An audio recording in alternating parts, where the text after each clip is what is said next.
Yeah, we should be live now, boys. For those in the chat, let us know when you see us live. But for those who are new here, this is the On Just Restart podcast. We usually do it Sunday nights at 9 p.m. Eastern Time, and we talk about pretty much all things Nintendo, usually focused on the news of the week, but we can go well beyond that. Kind of just depends, and you guys in the chat are a big part of that, so if you have any questions or ideas or theories, put them in the comments below. If you add us, it's a lot easier to get to it, and, we're just here to have a good time as Nintendo fans, and this week I am joined by Brandon from WhataboutNintendo, and Shifty from IamShifty. Both of their channels are linked in the description below, so make sure to check them out. So guys, it's been a while since all three of us have been together to have some good old discussion. Yeah. What's good?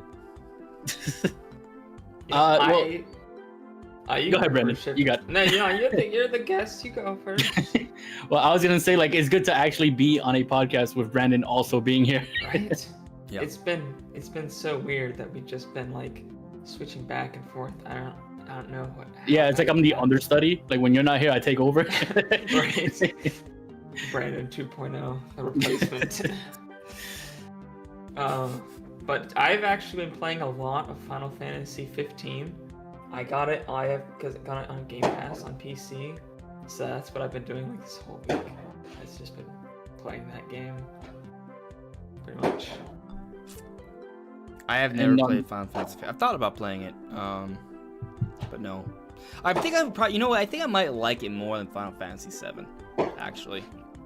Or I think it's more of an open exploration kind of game, right? Yeah. Yeah, it's an open world game. I don't like the linearity of Final Fantasy 7, actually. I kind of just want to speed through everything, and then when it sort of forces me to do these. I think that's the thing that bothers me. It forces me into situations where I have to kind of do side quests, and everything that I'm doing is sort of straightforward. No. I rather play it at my own pace, if that makes sense. I think I like half of that as much. I feel like the second Final Fantasy 15 becomes a linear game is when I think the remake is better. I feel like the 7 remake just handles being a linear game better than when Final Fantasy 15 attempted it for that brief time. So it has linear segments, is what you're saying? I haven't played it, so I don't know. Yeah, I played it, and it's half of the game is open world, and then the other half goes into a very linear style. Oh. Yeah, so when it gets to that style in particular, I think 7 has it over it. But yeah, I would agree that I like the open worldness more. I'm still in the open world segment, so enjoy it. I mean, it's great. I might even from especially the shots you posted on Twitter, Brandon. It just looks stunning. Yeah. I love seeing those open environments and everything you could explore. I'm not saying Final Fantasy 7 isn't gorgeous, because it is. Especially with the fights and all the particle effects, there's some really awesome looking stuff there. But also when you're just kind of exploring the environment. The environments are pretty sort of dark and limited, and you just basically see brick walls and piping most of the time, or just old shacks. That's most of the world you explore. So, and I understand that's just kind of the setting of the beginning of the game, but those environments are just inherently not as awe-inspiring or visually pleasing as giant open fields and mountains and things of that nature. So. You guys get my points. I guess I just kind of like the aesthetic more for Final Fantasy 15. Oh yeah, I love the art direction of that game. It's so good. Yeah, I would agree to that. Yeah. But there is no Final Fantasy 15 or 7 remake on the Nintendo Switch or any Nintendo console. So you technically got 15. Oh, let's not mention that atrocity. That is an abomination. That was such a slap in the face when they're like, "Hey guys, you want Final Fantasy 15? Well, here's Chibi Mobile Final Fantasy 15 just for you, because we know you want." No, we didn't. We didn't want that. I forgot about that. Oh yeah, yeah. For those who really want to play Final Fantasy 15, it was so bad. There is a disgusting version that is available on Switch. I do not recommend it. But it exists. You could just play it on your phone too, so yeah.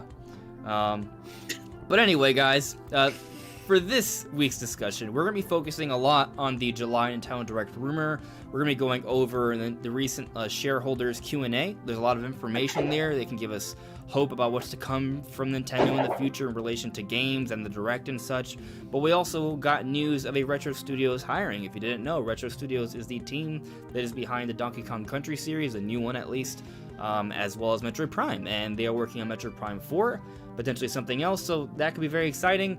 And we're also going to be giving you our thoughts on Min Min, because she's cool, and we got to play her this week. So that's pretty much the plan this time around. I'm just gonna say it. So there were a lot of like bad things that came to light over this past week in relation to the Smash community. It's not, and we're not intending on having like a focused topic for that. But I guess if you guys have any questions on it or you want our thoughts, for sure you can ask us and we'll tell you, at least as long as it's appropriate, for sure. I'll just say that I definitely think there are some changes that need to be made in order for it to be a safe environment moving forward. And I also think part of the problem is that there is some cultural issues that sort of led to a lot of those situations. So between some cultural issues that as a society I think we need to work on, I also think there needs to be some things put into place moving forward, or at least strongly suggested, so issues like what we've seen, the disgustingness we saw all throughout the week, won't happen again, or at least it can be minimized significantly. Yeah, I mean, if you guys want to put your own 2 cents on it, by all means, this is probably the best time to do it. Yeah, I've been playing Smash since the 64 game, and I've been heavily involved in the community for a large portion of that. Some of these people who are involved in this whole thing, I've had conversations with and that sort of thing. So I think the best way of looking at it, if you're somebody who plays Smash and you're really discouraged because of this particular thing, is basically continue playing the games, have fun with the games, right? And maybe don't pay too much mind to these, I guess, lack of a better term, predators in the community. Don't give them the attention they seek. Just move on and just play the game and have fun with it, and don't worry too much about it. The reason why I was so into Smash is for the game, not because of top players. Yeah. So just do that. Yeah, and I would say, just to add to that point, I think a lot of the issue came down to a lot of people idolizing those Smash players, and then that power and idolization went to the heads of those Smash players, and they took advantage of it. Yeah, and it consider that Smash is a franchise that appeals to all. Yeah, it's something that appeals to all ages too. So eventually you're gonna have, people both young and old in the same competitions. So it would have been better if the community had set up some kind of protections for people on the younger side, especially when you read some of these stories and some of them involve a lot of, let's say, substances that younger audiences should not have access to. So there's a lot of things like that, and like I said, just have fun with the game. Don't let these top players or commentators that are doing these terrible things, take that fun away for you. We're here for Smash, what Sakurai has made for us. The community, you don't really necessarily need to be in the community to have fun with the game. You don't need to, ruin your game time playing competitively with friends, or just playing casually with your family, whoever. Just have fun with the game.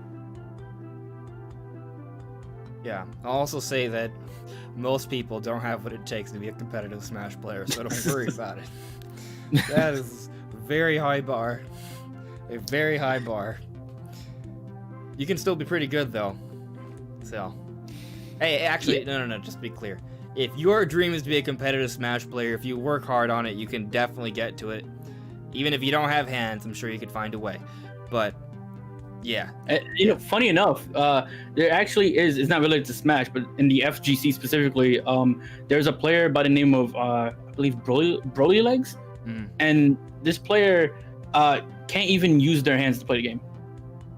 Like, they genuinely can't. And they're still a top player in their respective fighting games. So it's, if you're interested in checking that player out, Google that name and you'll find their success story. I guess it's actually really interesting because now we're going. Brandon, you haven't said anything yet. Do you care to talk on this, or have we covered everything you think?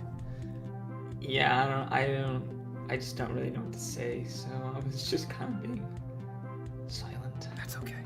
So, Stemming off that idea, though, did you hear about that? We've definitely talked about it before.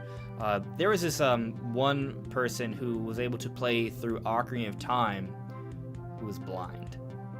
He played through and complete Ocarina of Time while blind. Now, That's granted, insane. I think there was some assistance, but basically because in Ocarina of Time on the Nintendo 64, there was they actually like had 3D sound. So when you would clang your sword against an object, there were vibrations. You could kind of actually sort of sense the environment a little bit if you had that perception within your hearing. And those who are blind tend to develop their hearing perception a little bit better.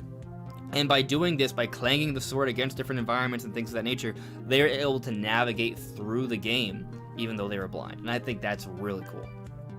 That's crazy. Yeah. Yeah. I mean, like, have you ever tried even just nope, having I can't like do it. I've tried. tried like covering your eyes and like having somebody else try to guide you through the game or just trying to listen? Like it's like next to impossible.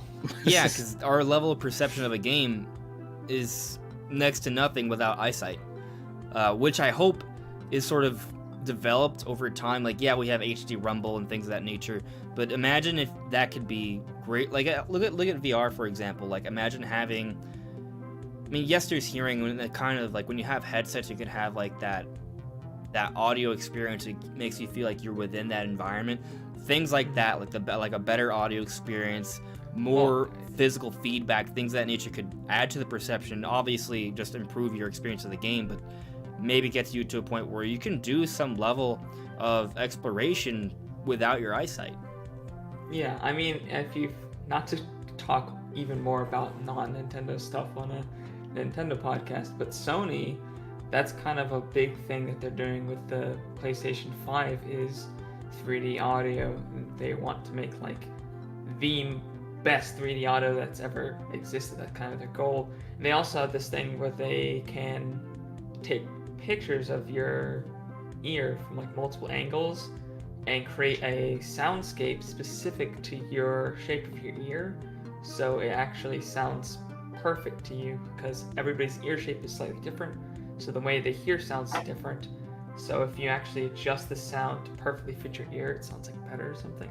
So there's actually some cool audio stuff that Sony's doing that I'm like, Nintendo should do that, because I think that sounds like kind of like a Nintendo-esque technology. Yeah, I mean, we have HD Rumble. I hope Nintendo doesn't like to adopt technologies that their competitors are using, but It's true. occasionally they do, but sometimes they wait a couple more extra generations to do it, like until it's kind of like an industry standard and they kind of like have to do it, you know?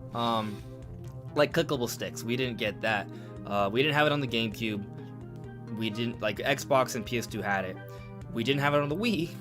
We didn't get it until the Wii U. Clickable sticks. We had to wait that long to get clickable sticks. So, yeah. I don't always... I hope, but I don't expect that Nintendo will adopt the same strategy Sony is doing. But maybe they'll come up with something that's similar or an equivalent, or perhaps something that's even better than what Sony is doing. If they come up with something that's better, then, you know, maybe they'll kind of make up for that. That I can kind of see. Maybe. Yeah. I doubt they would make something better though, because that's like state-of-the-art technology. Nintendo just is not big on that anymore. I don't know. We'll have to see what Switch 2 does, if that's what they call it. Yeah. The Switch 2. Yeah.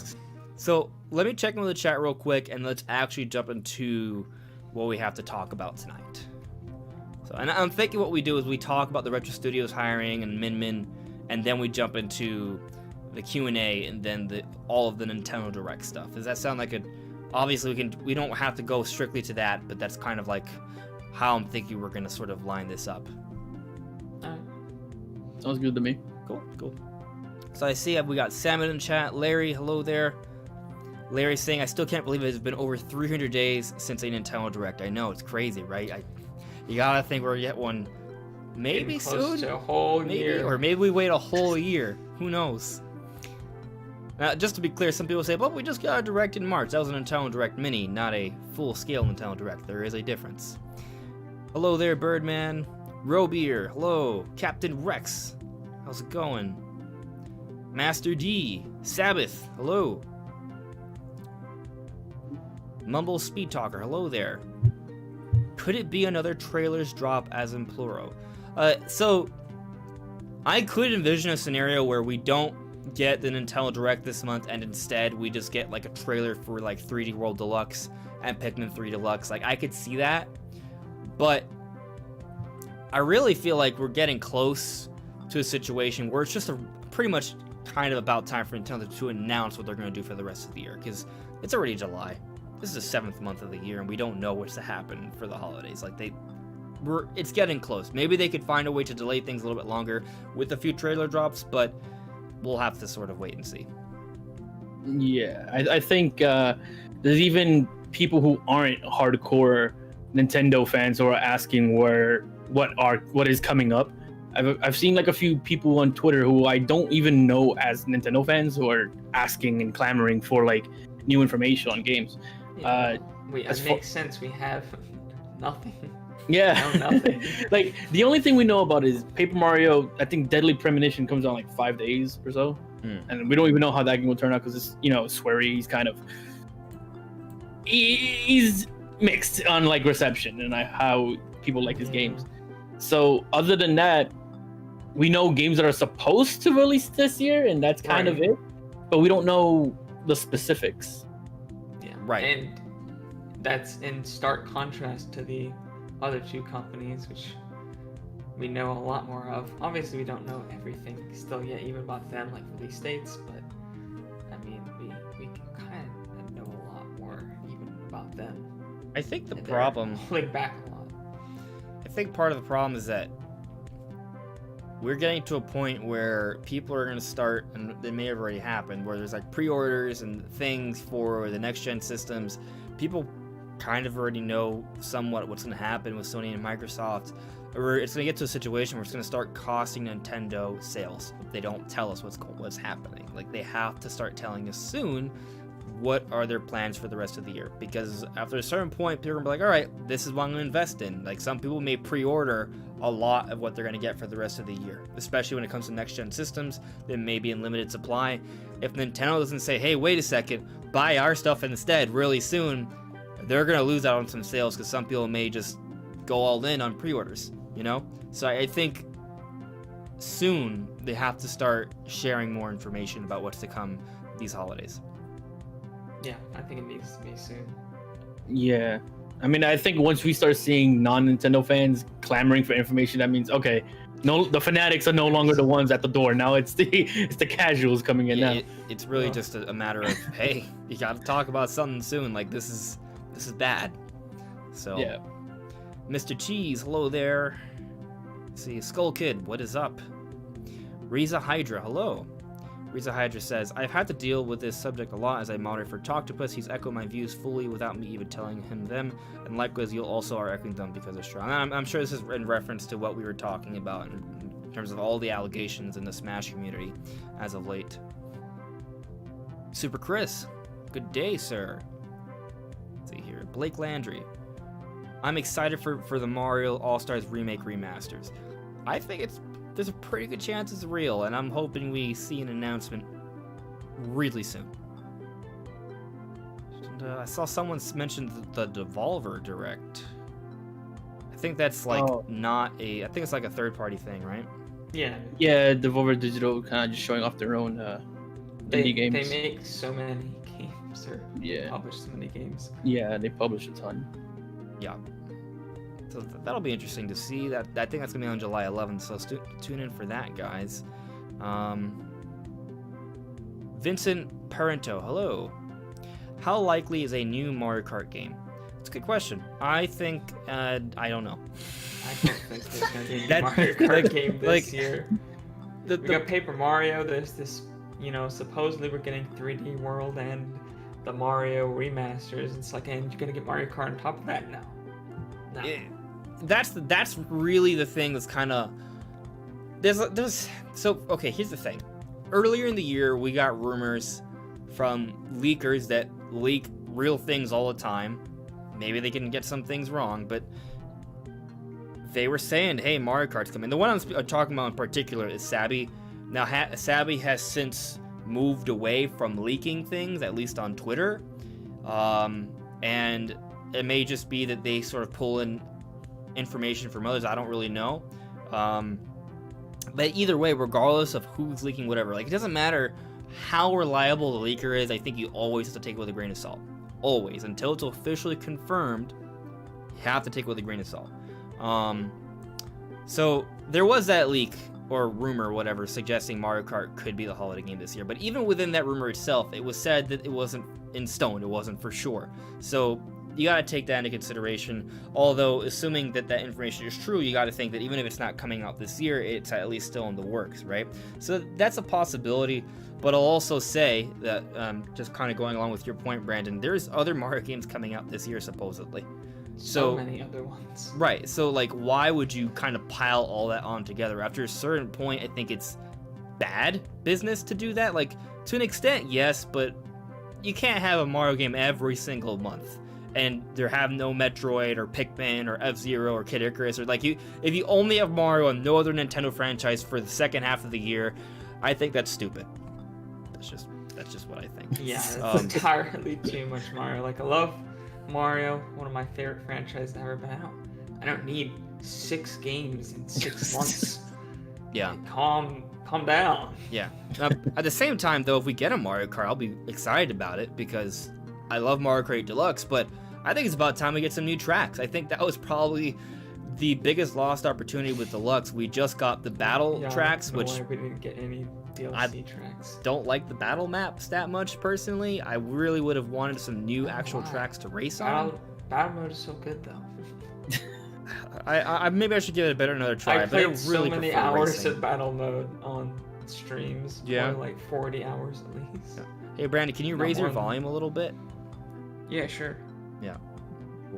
What were you saying though? Like, yeah, like you apparently like it. I played that and racing for like 60, 70 hours on stream because it's so good.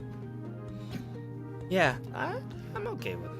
I think we just need a bunch of new content, like regardless if it's like some enhanced thing or. I'll settle for an expansion. Oh yeah.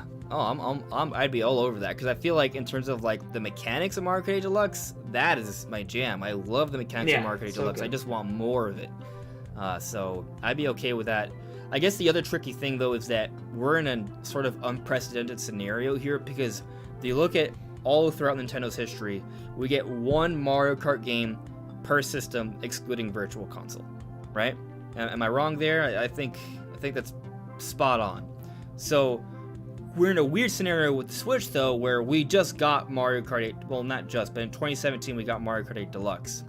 So, should we get another Mario Kart? The weird thing is that in the past, there were 2 different systems Nintendo was supporting at once. Now, there's just the Switch, really. I mean, there's mobile, but I don't think that counts. So then... Give us a new one. Say it again? Give us a new one. Give us a new one.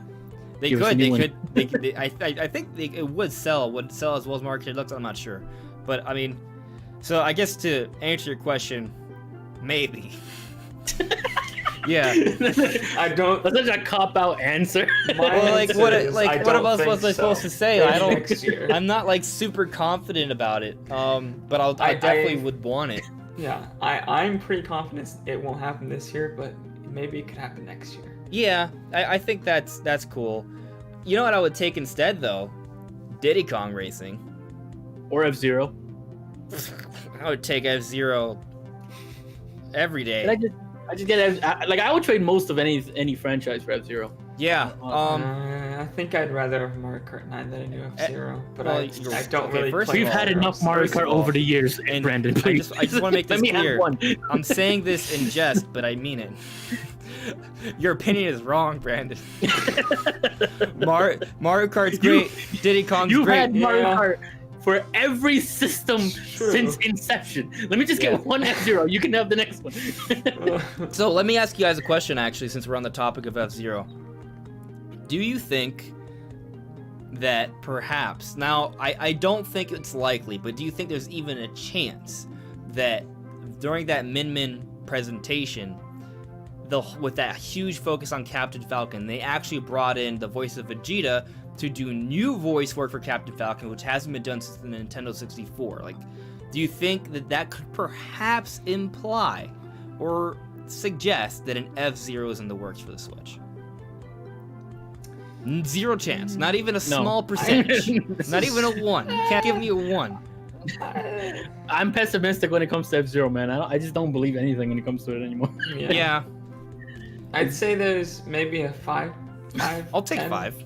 I'll take 5%. 10%, maybe. If this is Pokemon, and if you have a 5% chance to miss, it's gonna happen. So, you know, I'll take it. Yeah. I mean, I'll take anything what I could get. When I saw the F-Zero tracks in Mario Kart, I already lost my mind. So we've been living off like small cameos and references, like the Mario Kart tracks, like the Mii costumes, like Captain Falcon Smash cameos for years. Like, we haven't gone real F-Zero. And what bothers me sometimes is that occasionally when F-Zero fans like us sort of complain about this and beg for a new F-Zero, some people come out and say, oh, but why don't you just play Fast RMX or Wipeout? And I'm like, no, you don't get it. You haven't played F-Zero. You don't get it. Of all the futuristic racers, F-Zero is by far the best one. It's not even close. It is not even close. Fast RMX is really good, though. What? Fast RMX, it's good. Oh, I mean, I want to be able to blow up my car to get first place. I want to be able to. I want to be able to go at 2,000 kilometers per hour with heavy speed metal playing, with cars blowing up around me, do a 180 turn, seeing all the fiery sparks blow out at 2,000 kilometers per hour, which, while boosting beyond your perception, with seconds left before the race is over.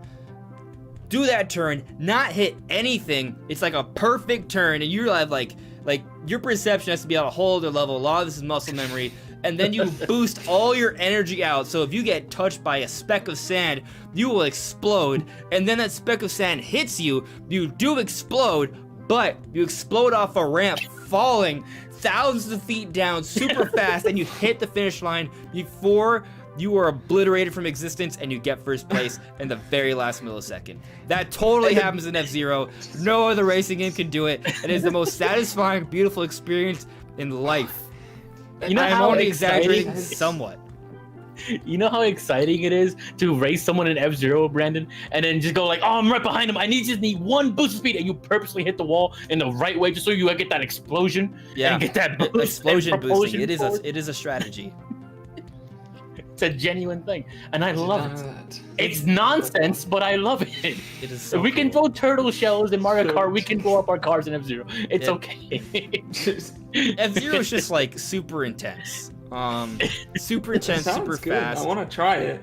I'm just also Fast RMX is pretty good. No, it's not. No, like I mean, it's good, but it just doesn't have a lot of the nonsense that F-Zero has. Fast RMX is like a worse version of Crash Team Racing for Mario Kart, if that makes sense. Like, would you take Crash Team Racing over Mario Kart? I don't know. I've never played it. Okay. People say it's better. I wouldn't, but I think they're very different too. Well, that's what my point is that, okay, Crash Team Racing is good, but imagine if Crash Team Racing wasn't good. That's what Fast RMX is compared to F-Zero. This comparison is not working. No, it's not. I'm sorry. The point is F-Zero is like really, really good, and you have to play it to like fully understand what we're getting at. I got you. Yeah. It's just it's another level. It's just not even comparable. But now let's go past this tangent. I have a super chat here from Emery. Let's see what Emery had to say. I lost it. Oh, I see. Emery, rest in peace to the Smash community. Sinp, Zero, Nero are all done. I mean, yeah. But bye. Yep. As far as I'm concerned. Master D, F-Zero online tournaments would be cool. They really would be.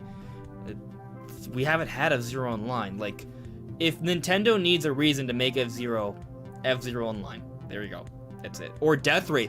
Death Race online. Come on. So if you don't know it, if you haven't played F-Zero, Death Race is a mode in F-Zero where basically the point is not to finish first, it's to be the last car alive.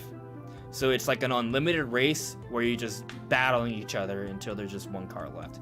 That is way better than battle mode in Mario Kart, just saying. Yeah. Sav64 added me. I still feel if Nintendo made a new F-Zero game, they should call it F-Zero NX. I'm down. I'm so down for that. That'd be cool. Yeah. How would you feel if all they did was remaster GX and give it online? I'll take it.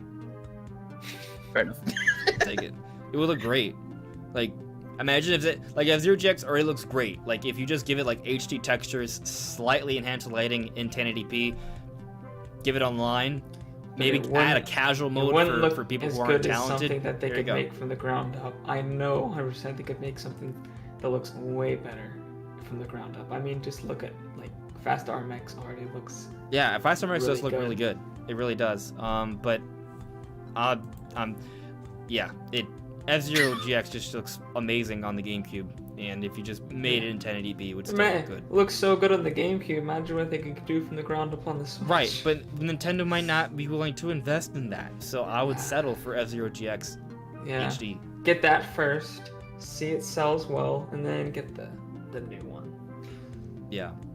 But let's oh, I see Super Chris is saying CTR, Crash Team Racing, right, has 5 battle modes which are far better than Mario Kart's. And maybe I should play Crash Team Racing. Maybe I would like the battle mode in that one. That could be the case. But let's now move into the actual planned topics here. So let's first talk about a little bit about Min Min, then we'll talk about Retro Studios and what that can mean for Metroid Prime 4, and then we'll jump into all the Nintendo Direct rumors. So, what are your thoughts on Min Min, guys? Min Min came out. I've been able to play, not really that much. I would say maybe a close to about 2 hours of gameplay, which is not a lot, but I at least like how she plays. I want to learn her a little bit better, but she has insane reach. I just think it's cool how you can do a smash attack, and then it goes pretty much halfway through most stages, and then there's an additional beam attack after that. That's awesome. Yeah, and my playtime with her has been, I think the day of release, I did about 4 hour stream of just playing her mostly. I played her a bunch of times, like on my own time, not even on stream. And I also just put out a video today actually talking about if I think Min Min's good or not. And basically what it boils down to is I think she's decent. I think she's one of those characters that has a lot of strengths if you play her in the way that she's designed to be played. Like, she's very specific in like how you should approach her. How should you approach her? I can't figure it out. A zoner. Okay. A zoner. She's like, okay, most of her strengths is kind of boiled down to putting distance between you and the opponent and then taking advantage of that distance. Most of her moves don't really combo into each other. There's like maybe 1 or 2 that do.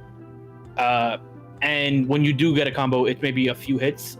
There is technically a 0 to death. However, it is very specific. So you can't get it most of the time you're playing her as her anyways. So it's not something that's very applicable in most fights. But other than that, yeah, she's great at edge guarding. She's great at ledge trapping. She's great at a lot of things that she's designed to be good at. But the second the other player realizes the jump button exists in Super Smash Brothers, she has a lot of trouble. So that's something I noticed. Like, it's hard for me to hit people in the air with the character. Yeah, and you see, that's the thing. The most you can do with her is that if you think someone's gonna, land on you and land near you, you can do an up smash or an up tilt because they do have a vertical hitbox. Yeah. But there isn't much else you can do. She doesn't have an aerial that has good. Does she have a spike?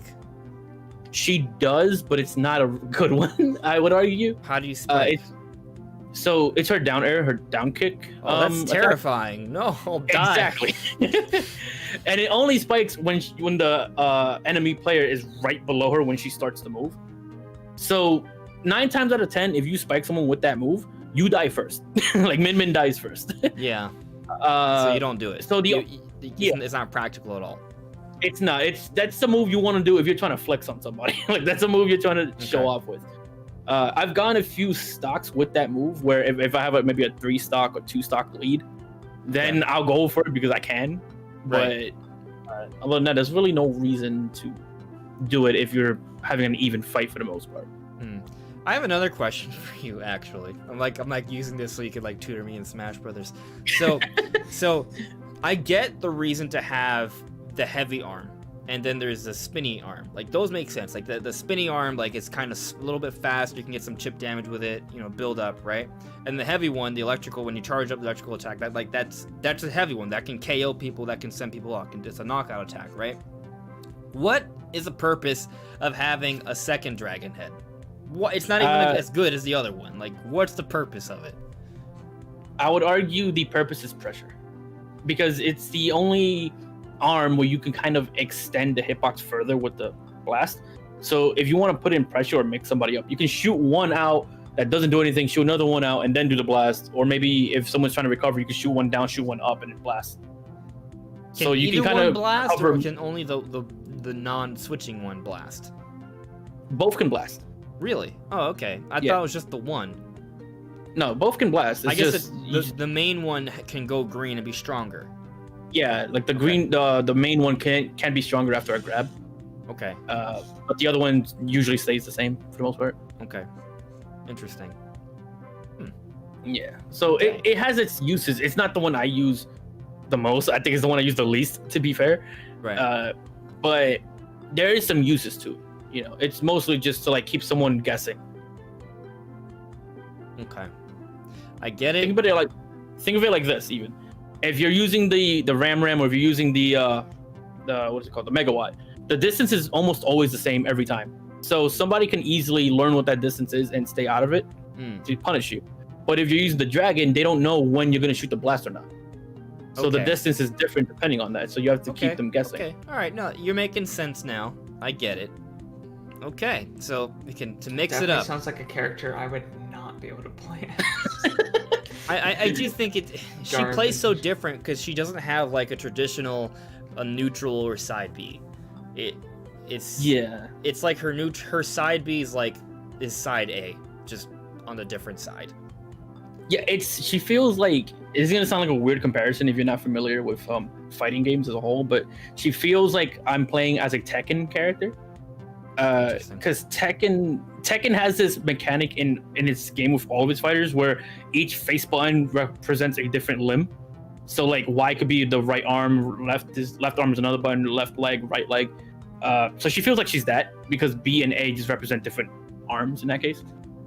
Okay. So it didn't take too long for me to get used to it, although it is weird feeling in Smash specifically. So it took a little while, but yeah, she's weird. If anything. Okay. I mean, overall, I like her. I just feel like I get more used to her because she does sort of force you to sort of rethink how you play with a Smash character. And I'll actually say that's kind of how most of the DLC characters are. Like, they really try to kind of give you like a fresh new sort of way of playing Smash Bros. With each of these characters. Like I will say, go on. It sounds like the character is almost too close to how they actually play in ARMS, to where it just doesn't really translate that well into Smash. That was the intent. Yeah. That was the intent. I mean, I think the character works. It is a little trippy. Yeah, it takes a little bit to get used to, especially if you're used to Smash Brothers specifically and you're expecting side B to be like some special move when it's just like a regular attack for the most part. Mm-hmm. And being able to attack while moving is also kind of weird for some people. I just really like that her Smash attacks have so much range. Like, even though like she's a little limited in terms of like getting stuff done in the air, like those Smash attacks are cool. So I think she's cool. So I like her. And that's pretty much it. But I guess I want to sort of like, because people are already talking on the chat, like they're curious, like, oh, what does this mean for the next character? It could be a completely different character, but most of the DLC characters have sort of been like unique. Like I guess the least unique one was Banjo, but I still feel like Banjo's pretty cool. But I would say that Banjo plays like a traditional Smash character, right? The other Smash characters sort of change it up a little bit. So Banjo does have the move that has like limited uses, which is kind of different. But only sorta. Like he's the least like crazy of the bunch for sure. And it's not to say that he doesn't feel like his own original character. Like I don't feel like he's an echo of any character or anything like that. He still feels like a fresh original character, but he feels like he plays like a traditional Smash character. The other characters feel different, and they kind of force you to sort of rethink how you play Smash Brothers. That makes sense. You can also make the argument for Byleth too, though. Like Byleth doesn't really have like any specific mechanics that makes them really unique, if that makes sense. Like they kind of just do kind of mostly play like a Smash character. Oh, and I like that character a lot too. Yeah. And I think I really like Piranha Plant. I feel like Piranha Plant's pretty different. To an extent, I think the most unique thing about Plant is how some of his moves act.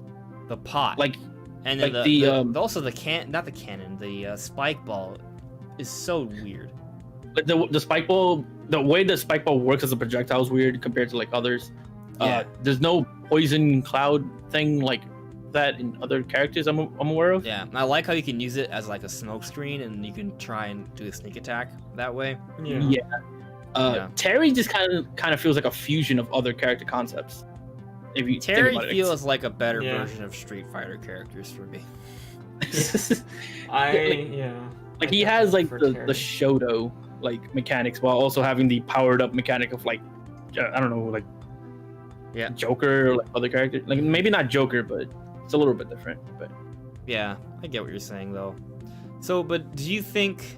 I feel like you brought up a good point though. There's enough exceptions to think that it doesn't mean like the next character doesn't have to be like completely weird and different. Like the character could still play like a traditional Smash character. But I think the trend is that most of the DLC characters are going to have some sort of mechanic around it that makes the character different from previous characters. I feel like that's a fair bet. Yeah, I think we've had interviews from Sakurai saying stuff about how he wants the Smash characters to introduce like new mechanics and stuff, so it makes sense. And I think that actually supports Rex and Pyra really well, because the way I envision Rex and Pyra is that it would be both characters on stage, and it would play kind of like Xenoblade 2, where Rex would do a lot of like, say, the A attacks, the smash attacks, and things like that, but for the specials, just like in Xenoblade 2, Pyra comes in instead, and they're sort of tethered the entire time. So I could see that playing into how that character would play, and maybe even you don't have to, but if you want to give him another blade or two, they could, but I feel like that would be a lot. Maybe at least just give like Mithra, so it could change the property of the attacks a little bit and give you that blade switching mechanic, but not making it like super overboard where there's like 3 characters in one like Pokemon trainer. I feel like that's maybe a little bit too much of an expectation. I was hoping for that with Byleth, but not Byleth with the ARMS character, but it just being clones like Hero. Mm-hmm. I'm thinking, I don't know, because it could definitely just be characters that don't have much unique. But if we're talking about Rex specifically, I think what I don't know, because part of me kind of wants to see something a little more involved than like say how Byleth did it, because Byleth could have had something like that, and then the way they went about it was that just up moves use this weapon and his side moves use this weapon, and that sort of thing. Yeah. So it's not as involved as I would like it to be. Yeah. It'd be really cool if they sort of like did what I was talking about, but also introduced like the auto cancel mechanic. Because in Xenoblade 2, if you press A at the right time, it goes into like every time you land an attack, auto attack, special, or switch. If you press A at the right time as you land, you get like a little blue circle, and it gives you more like meter. Yeah. Like imagine if you could do that with like Rex. Like you press an attack, you go for an attack, you press it again. Like if you time it, like it sort of builds up a meter. That would be really cool to see. Like maybe that could build up the power of your specials with Pyra, who's sitting in the back just guarding you, and then she comes in for the bigger strikes. Yeah. What if they use the same? I'm not sure if this is what you're referring to. Maybe I'm just remembering it wrong. But you know how in Xenoblade Chronicles 2 they have that mechanic where you use your special moves and then you get like a stronger like 4th one over time, like as it charges. Yeah. That's like the most powerful one. Yeah, so they could do that, right, where they can kind of make it so that every time Rex lands a special move, part of some kind of bar fills up, and then you can activate this much stronger version of, like, and that would be kind of like that special mode. Like Terry has a special mode, Joker has a special mode, so that would be like a special mode where you can have a stronger attack. And that's not the final smash. I think the final smash would just be like the full burst, the whole chain attack full burst thing. Yeah, that would be really cool to see. I'd like that. But I don't expect Rex and Pyre. I think there's a good chance they come, but I don't expect them like immediately. I'm actually thinking the next character is probably gonna be a third-party character. The two I have in mind are either Rayman or Crash. What do you guys think about that? Rayman, I just have pretty much given up all hope on seeing him. I don't know. I can't bring myself to predict him. I want it to happen, but I just feel like it won't. So I'll say this in defense of Rayman, but this doesn't suggest, what I'm about to say wouldn't support him to come sooner, but rather later. Basically what I'm saying is if you look at the Smash presentation for Min, when Sakurai is talking about the amiibo characters, he was talking about how he introduced a few, right? I think we definitely saw Joker. Did he show Terry or Hero? He showed off Hero. Yeah. So he said that we're going to continue to work on them for the time being, but he made no promise that he would do all the DLC characters with the amiibo. So my thinking is that once, let's say Rayman comes as like the 4th or 5th character in the DLC, like towards the end, they won't have to make an amiibo for Rayman, is my point. Like, Sakurai worded it to where it may very well be the case where there will not be an amiibo for each of the DLC characters, and Rayman would be a tricky amiibo because his body doesn't connect. Of course, they could just have like a plastic little thing that's see-through that could connect it, but... I'm not a fan. I don't know if like sales just like weren't up to expectation anymore. They've really stepped away from amiibos, and I don't really care about functionality in games. I just want the figurines because they're cool, and I like have a figurine items, for new games. And I don't like that they're just, before it was like every big new, Nintendo release would come with new amiibos. Now it's just like maybe we'll make an amiibo if you ask, if you pick us. Yeah. If you get any hands and knees, we might make an amiibo here. It's like, what the heck? What happened? I want my Banjo amiibo. Well, he would be the next in line, so... Clearly, I have a deep fascination with amiibos because I have like a ton of them behind me. I see that.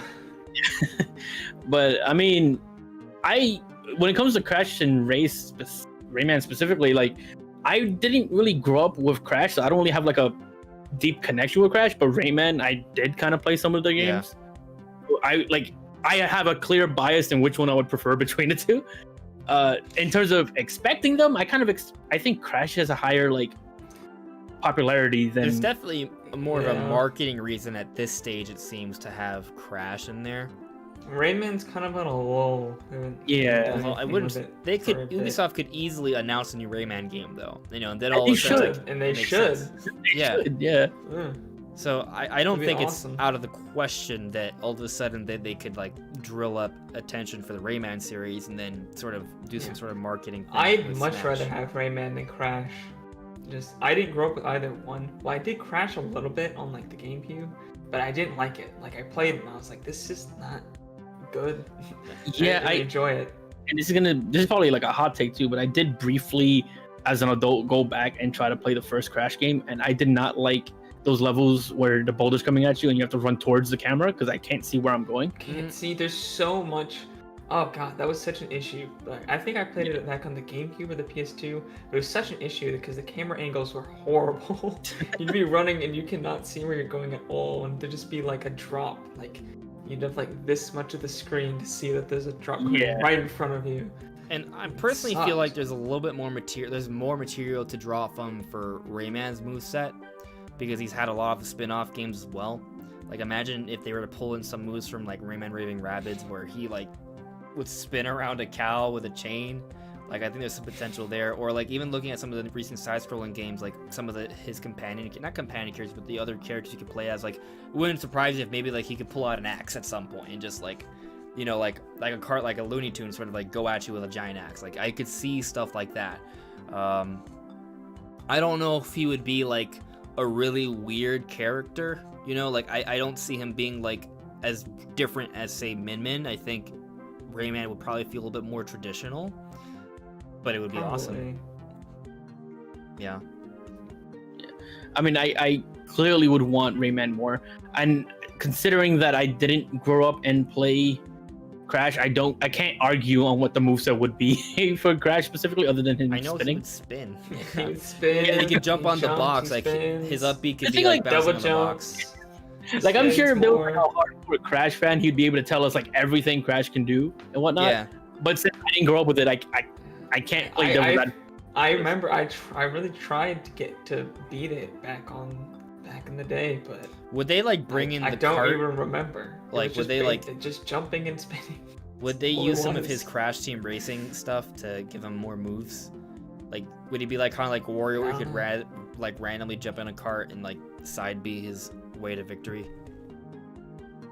I mean, they probably could, but if you really think about it, like they could just make up a moveset and have the spin somewhere in there, you know? Yeah. Consider that Yeah. Sheik's presence in her actual game is nothing like what she does and acts like in Smash Brothers. Mm-hmm. So they can just make something up. So, do you have any other thoughts on this, or you're ready to move on to the next topic? I'm good. Because we're getting an hour in, and we're only scratching the surface here. Yeah, Min Min is mid, and a lot of the other characters would be cool. That's all I got. I think that's fine. So, cool. So I just brought up now because I saw Control Alt Dan added me, and I felt like this was a pretty good question to segue into the next topic. So I'm just going at it. Actually, Ronnie Fazio added me too, so I'm gonna read that question first, then I'll use Control Alt Dan's question to segue to the next topic. So Ronnie Fazio, Sakura Shinguji from Sega Sakura's War franchise for Smash Ultimate DLC.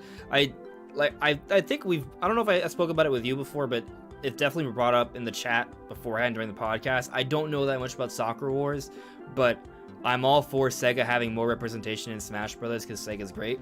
So sure, maybe that could encourage me to try out Sakura Wars. So I wouldn't be against it. But going on back to Control Alt Dan's question, do you still think we will see any Metroid release on Switch this year?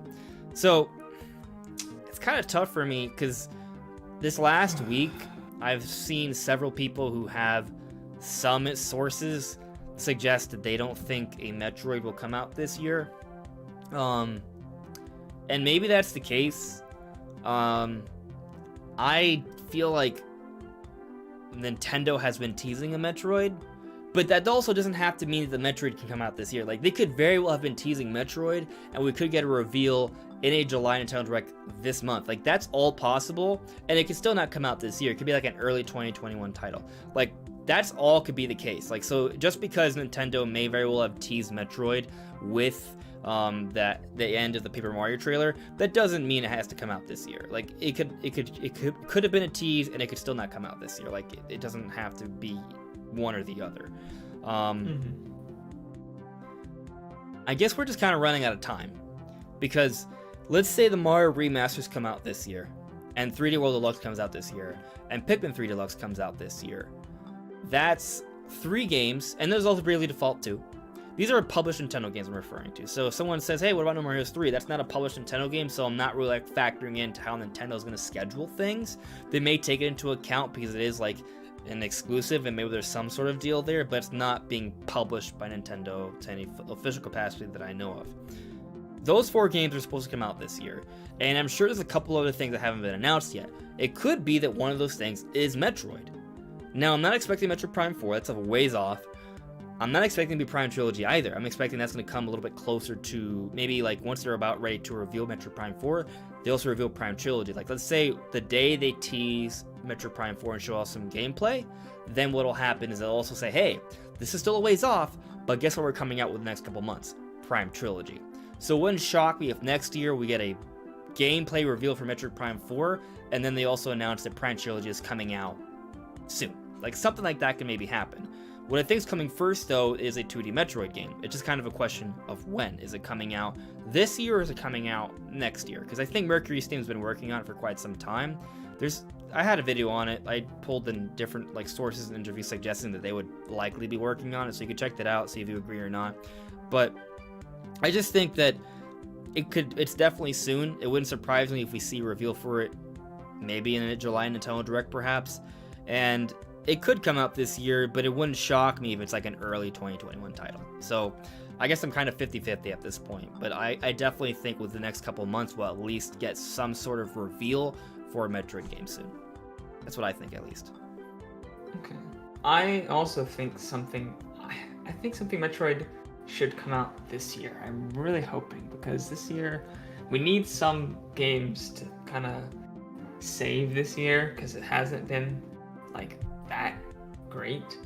I feel like a Metroid game in the holiday season would be a really good thing to kind of like be like, yeah, Nintendo has some competitive games, because they gotta go up against, you know, the PS5 and the Xbox Series X and these next generation. They have to show off that they have some good games that are still worth playing on the Nintendo Switch. So, you know, they gotta, because right now all the attention is on the other two companies, so they need some high-profile games to shift that attention away. Right, but I also don't think a 2D Metroid would qualify as a high-profile game.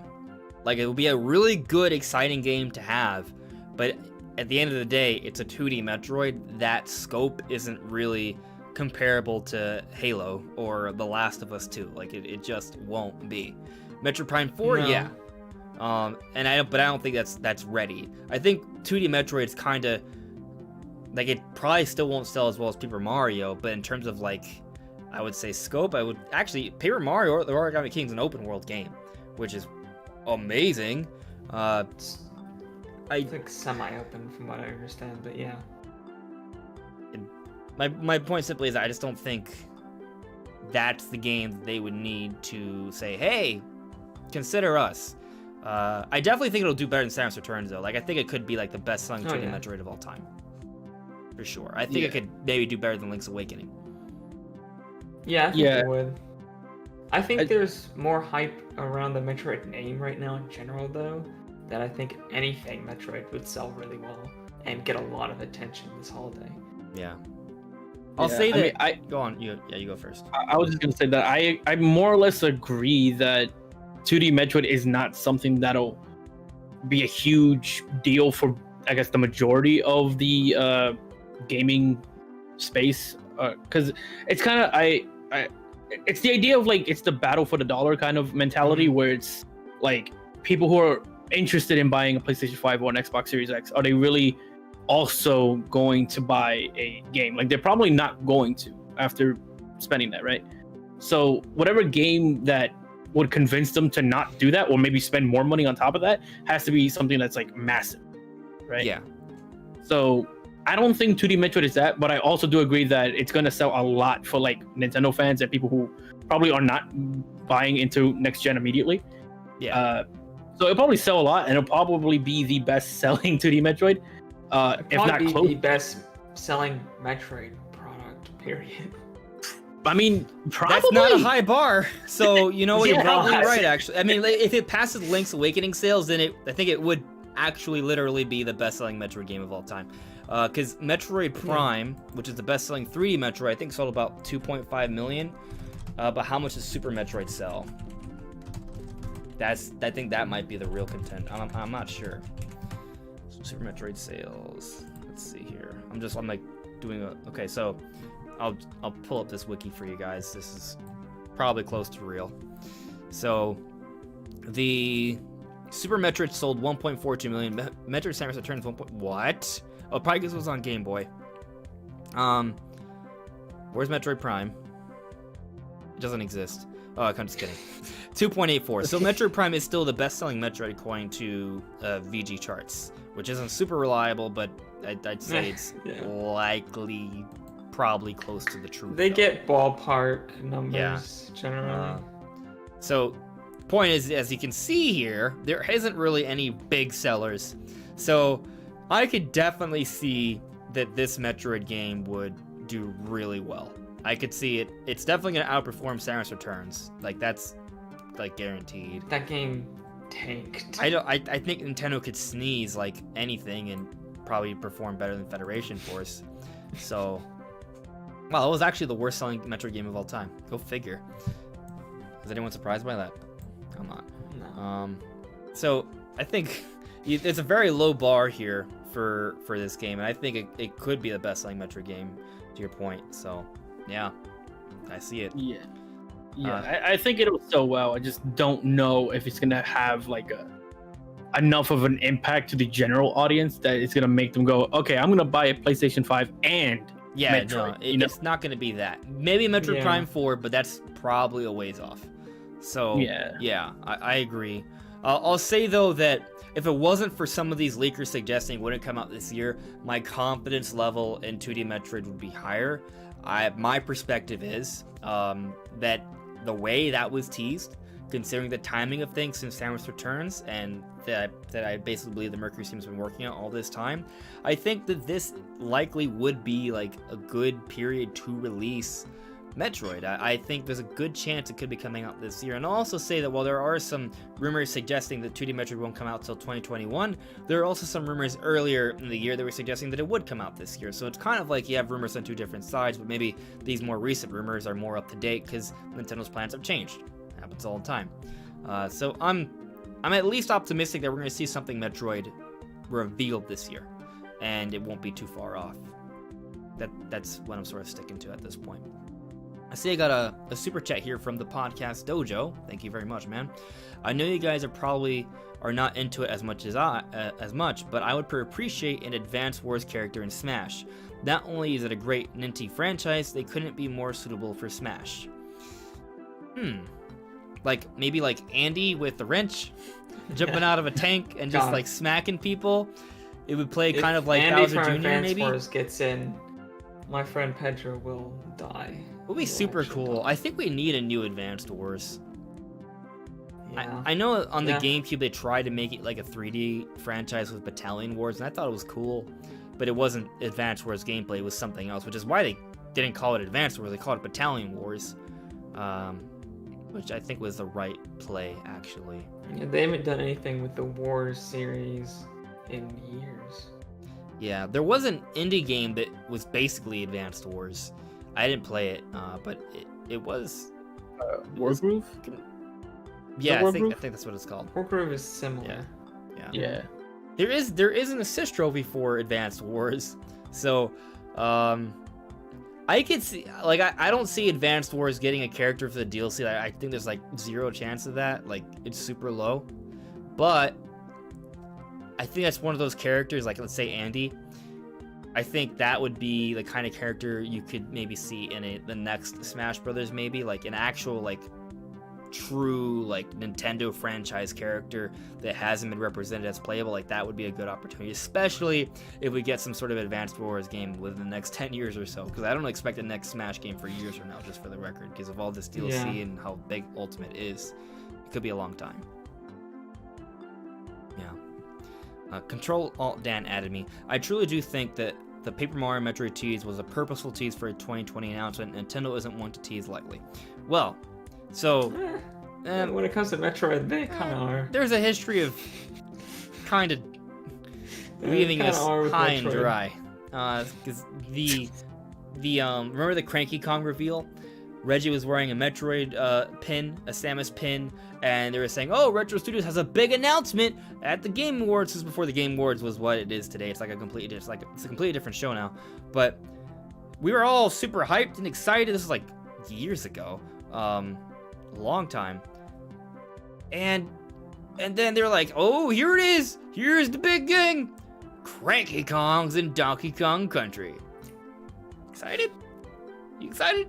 Oh, what about the pin, Reggie? Oh, I just like wearing this pin. It's my favorite pin. I'm paraphrasing here, but like not paraphrasing is like I'm paraphrasing. It's that happened, and then you gotta look at some like with the 2018 Game Awards months beforehand. There was like this picture it was a picture with Reggie wearing a Metroid shirt with Jeff Keighley and said they had big plans for the Game Awards. That was awesome. And then there was rumors saying that there was going to be some sort of Metroid reveal at the Game Awards 2018. And then there was Reggie wearing a Ridley shirt. And we got nothing. So, like, when it comes to Metroid teases, there's a history of them not getting it right. But I think in the 2018 Game Awards, I think the intent was for there to be a Metroid reveal, but it had to be pulled because Metroid Prime 4 was getting delayed. I think that was what happened. And then with this, it's hard to say. I also will add that to kind of counter what I'm saying now, it does seem like Nintendo is careful about some things. Like you look at with the Smash reveal, when they announced it, they also had a separate tweet saying, hey, there will be no other Smash reveal character during the Min presentation, or at the time we didn't know it was going to be Min, but that during this presentation, so do not expect that. Like, I do think Nintendo, it does try to be careful many of the time to avoid our expectations going overboard, but I'm not, it's kind of like, sometimes they do things and, you know, history has shown that we can be disappointed, but I do think they were teasing it. It's just, I'm not sure when it's coming out. I think the only, if you want to be technical, the only Metroid related thing that happened in 2018 was Ridley and Smash was announced. And I think that was it. Well, there was also Dark Samus. Yeah, that's it. Yeah. I mean, at the time, I thought that maybe they were using that to tease something, you know? And maybe unless that was the thing they were teasing. What? What if that was the thing they were teasing? What do you mean? Like, would they have been teasing that, or was that like way after? No, yeah, the teases were after Ridley was revealed. Yeah. It's like the timeline was E3 Ridley reveal. I don't remember if the initial Jeff Keighley thing was before the Dark Samus Echo character, but those happened in between the Game Awards, where there was a Ridley shirt and there were the rumors of a Metroid Prime 4 or Trilogy HD being at the show. So, and the point is, there is a history of us getting teased and not saying anything for it. But I do think that this was probably a tease. I just don't know if it's going to come out this year or maybe early next year. That's my personal perspective. I think there's something coming. But it also should be argued that Kensuke Tanabe is the producer for Paper Mario, who's also the producer for Metroid Prime. And we pretty much know that Metroid Prime is a ways off. So maybe he's not even teasing 2D Metroid. Maybe he's just teasing that he's like, hey, I'm working on Metroid Prime. Maybe they'll, you know, like that could... We may see gameplay for Metroid Prime 4 next year at E3 or something. And that could be it. Like, that could be the tease right there. It could be a ways off. So there's a lot of ways to interpret this. So I'm just going to try and, you know, level my expectations a little bit. And we'll see what happens. But moving on, though, I'll say that Retro Studios has had another hiring. And this hiring was from someone who worked on Call of Duty Black Ops for years. There's many different Black Ops games. And what this guy focused on was the online tools and gameplay programming. So I think that's pretty interesting, because it's totally possible that this is just another person who has experience with high quality first person shooters. We've seen a lot of hirings like this where Retro Studios is picking up a lot of talented developers who have worked on other big first person shooter games, and that's fine. But it's also maybe possible, and I could be reading too much into this, but it's possible that maybe they want people who are experienced with online multiplayer shooters, because there could be some sort of multiplayer online component in Metroid Prime 4.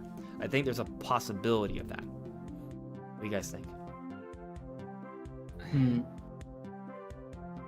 I think that that's definitely possible. I mean, online components of shooters is nothing new. It's something that keeps a lot of shooters relevant for a lot longer, and maybe that's something Nintendo's looking at, you know, like, hey, Metroid Prime hasn't really sold that well in the past, and, you know, sales have been down each subsequent game, and maybe they're thinking if they have an online component, they can get more sales, make it more relevant, keep the name, you know, more relevant for longer, add DLC and new stages and stuff.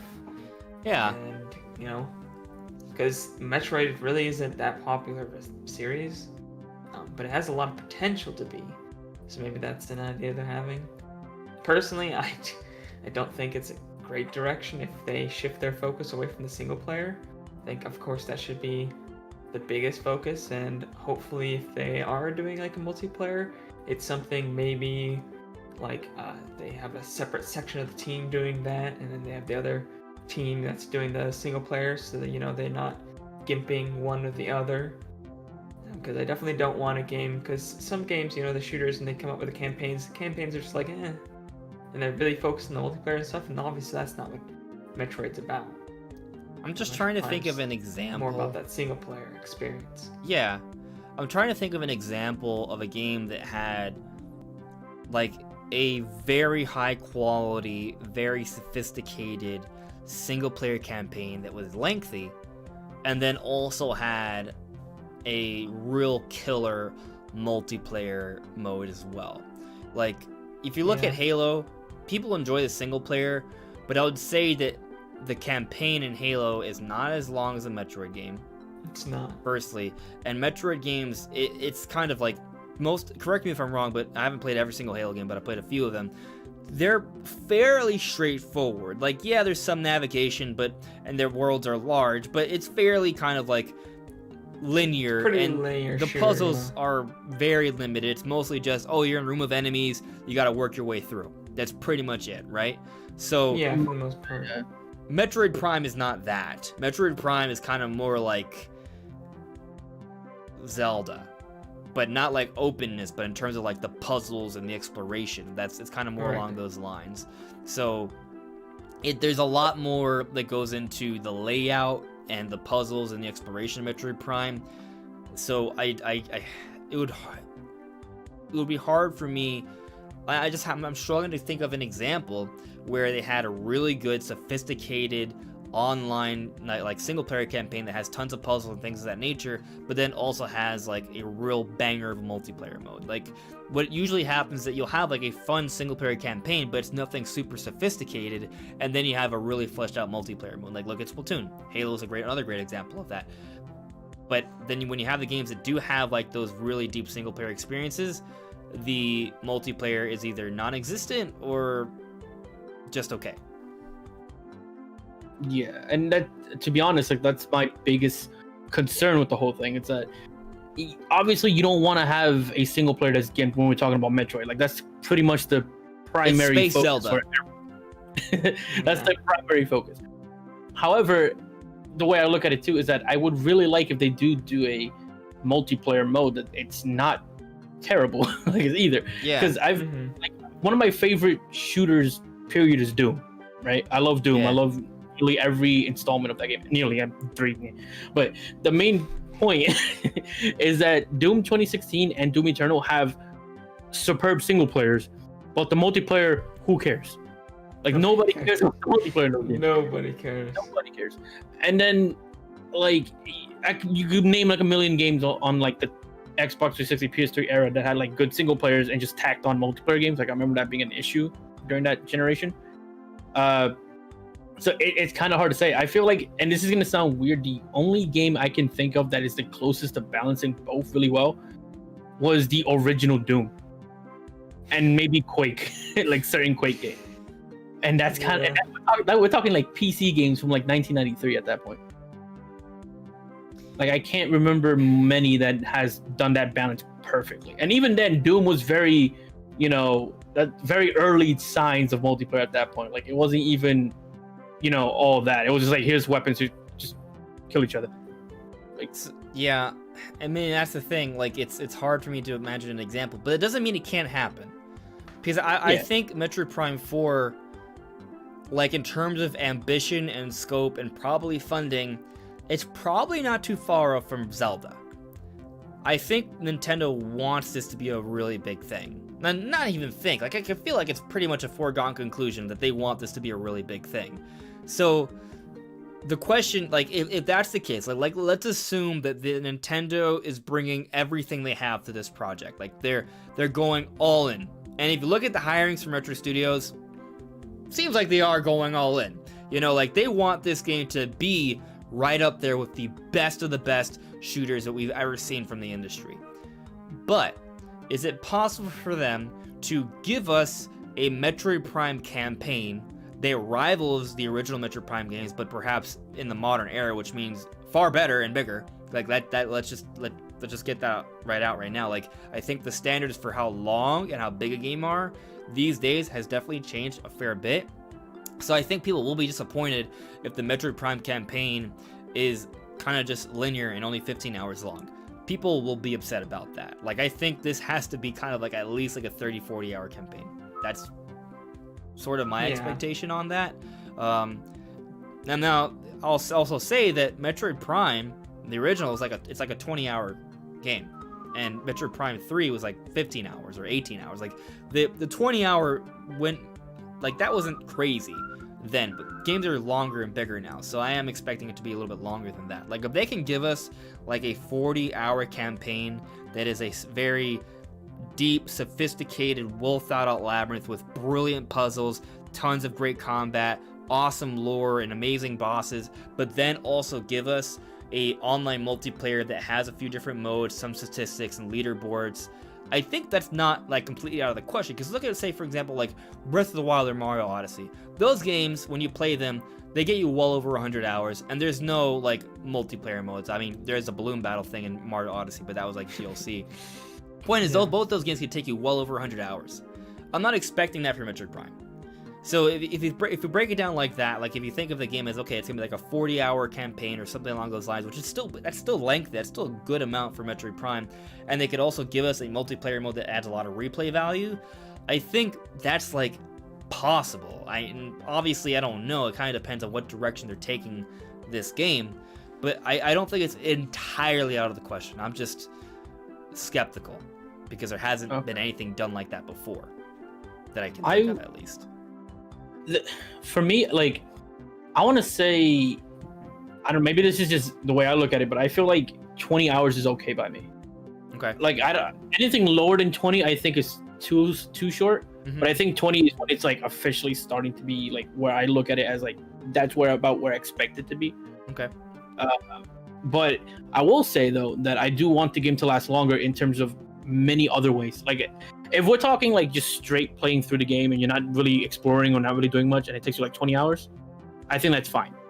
But if we're talking like collectibles, we're talking about like finding all the lore, getting all the scans. Right, like I would like that to extend the playtime a good considerable amount. Yeah, that sounds good. Yeah, I mean, I don't like the trend of games being like way too long nowadays for no reason. Right. A lot of games just feel padded out. So a good, 20, 30-hour experience where that's just, concise, just like more perfected, less bloated, is definitely preferable to me. And then you can get it done in way shorter time and actually finish games. Yeah. Yeah, and the way I look at it, I feel like some games justify having it be 100 hours long. Like Xenoblade, Breath of the Wild, they justify it with different things, but they still justify the time being played, right? And I feel like if Metroid is going to be that long, it has to be like just full of things, like full of so much content, and there cannot be anything that feels like padding.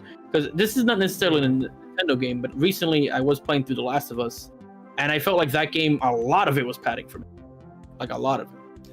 Well, Nintendo has done padding before. Look at Skyward Sword. It's a great example. And you can argue that Breath of the Wild's Koroxes are padding as well. Oh yeah. But I don't view them as padding because you don't need to do them to get to the end of the game. Right, yeah. And there's a lot of extra. I guess, like, if the padding is fun, then people won't really mind it, right? Or if it's integrated like seamlessly into the game, people won't realize that it's padding to an extent. I think if you don't have to do it that much to get to the end of the game, then it's fine. I think if you need to do a whole bunch of padding to get to the end of the game, then it's bad. Right, like okay, a good example actually, if for those who've played Luigi's Mansion 3, those cat missions were 100% padding. Oh yeah. Yes, they were. It annoyed me. They were. Like, it's annoying. Not that I hated the cat stuff, it's just that I hated having to go back. Like, I was like, all right, I'm ready to do this. I'm ready to nope, gotta go back and fight the cat. That was one of my only complaints with the game, with those segments. Right. And the thing is, you can make such padding. Right, and the thing is, you can make padding fun if it's done well. Like just whatever task you're making me do, make it interesting and fun, whether it's lore reasons or whatever the case is. Right, the cat didn't really add anything; it just made you spend more time on the game. And I think they could have done the cat slightly differently; would have been fine. Like, imagine if those cat fights weren't like right before the end and you have to do it all right there. Like, what if the cat thing was just something you kind of did throughout your campaign, where the cat would sometimes come at you and he'd be hidden throughout the mansion, like, and it wasn't like you got to a certain point in the game, it's like, oh, you gotta do all of this cat fighting, search them all throughout the mansion before you can progress. Like, if it was something that was just something you kind of had to do, like, you know, with the whole long list of things you could do, like finding the booze and the keys, or the gems, I should say, then I think it would have been better, because it would just be more to do while you're exploring the mansion without having to, like, hold you back before doing the final mission. Yeah, for sure, that would have been a lot better. Right. So I guess that's my number one thing. It's like, I do like a lengthy campaign, and I do kind of want it for Metroid, but I don't want them to make it 30, 40 hours long as a target. Like, I want them to make it like. And I understand your point, right? Like, when I was saying 30, 40 hours, I just simply meant that for me, playing Metroid Prime, it took me about 20 hours, but that wasn't rushing it. Like, there are people who can beat Metroid Prime in, like, 5 hours if they really wanted to, you know? But, like, as a player who is not trying to do everything, but definitely, exploring, really taking their time to enjoy the game and the experience. Yeah. The game needs to be bigger. It's just that simple. Like, it has to be a bigger experience than the original Metroid Prime, because the standards have changed. Now, that doesn't mean it has to be 100 hours or even 50. It just has to be sizable, but like you said, not padded out. Like, just like a natural, like, it just naturally lasts longer. And if there's more to do, that makes it better. Right. Yeah. It was a lot to do, a lot of interesting things to do. And I don't think many people would complain. I mean, sure, maybe some, there's always somebody. But if you give us something to do and it's fun to do, I think that's why some people did not mind Korok seeds as much. Not to collect all of them, but just to do them in general. Imagine if you have to collect all of them. There's just no way. It's daunting. Who would do that? I mean, I know you did it. I know you did it, you monster. Crazy. Like, it's just. If I really like a game, I'll 100% it. That's all I'm saying. I don't count that as 100%ing. I count getting all the shrines as 100%ing. The Korok is something else. That's like. I'm like, before I start to hate this game and resent all my sweet fond memories of it for torturing myself with these Korok seeds, I'm just gonna stop. I'm just like, it's ended on a high note. I do have a couple ideas for the multiplayer for Prime, though. Like, maybe one way they could sort of, I guess, mitigate the amount of work it would take to make a separate, fully fleshed out multiplayer mode is have the maps be based off sections that are already in the single player campaign. Like, you take these sections, edit them a little bit so it fits more of a multiplayer arena, maybe even develop the game with that in mind, so that way, because if there are definitely points in Metroid Prime where you're in a certain environment that is structured for combat with several different enemies, which is basically ideal for team deathmatch. So if they structure some of the environments like that, and then they can pull those for the multiplayer as opposed to having to make fully whole new ones, then I think that's something they can sort of work with and still have a lengthy, fully fleshed out campaign and still have a pretty good multiplayer. And also to your point about like coming up with ways to extend the gameplay, but like in interesting ways. What if like you have like missions that you can do with the Federation, where Samus has a Federation she works with, and there's just like, oh, there's a report of this monster on this planet, so you have to go on this mission and fight that monster. It's just kind of like a boss fight that maybe you can even do online or something like that. And that would just be like something else to do besides the main campaign. I think there's ways you could do that could really extend the gameplay, and there's a lot there that I think they could play around with. Like, think about what they did with Federation Force. Like, some of those ideas were cool, but imagine if they took some of those ideas and had it as just like extra peripheral things to do in Metroid Prime 4. Yeah, I mean, they could definitely do like a bounty mission system sort of thing, because it seems like it would fit in perfectly. She's already a bounty hunter as it is. Like, just do some kind of bounty mission system. Maybe make it co-op if they can do like full-on raid battles. That would be kind of entertaining. But in what you were talking about in terms of like building certain aspects of the single player to be kind of used for the multiplayer as well, there's already like a good amount of shooters that do something like this, and it's recognizable to a lot of players who play those kind of games. Okay. There's a lot of fireworks outside, so excuse that. Okay. But special effects. It's exciting times. Mm-hmm.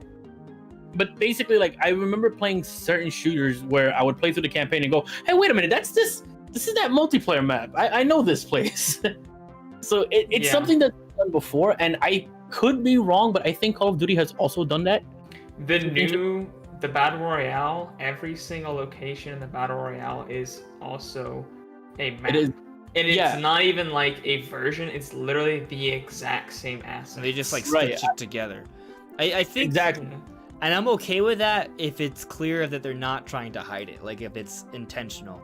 You know, like, for example, if it were to, well, I'll just paint the picture. If they were to do this for Metroid Prime 4, if they just made it like, oh, you are going on a bounty mission in this part of the world, that's fine, because you already know this part of the world exists, and you're just going on a mission to fight certain enemies right there. Then all of a sudden, it's not like crazy. It makes sense because they have an explanation for it.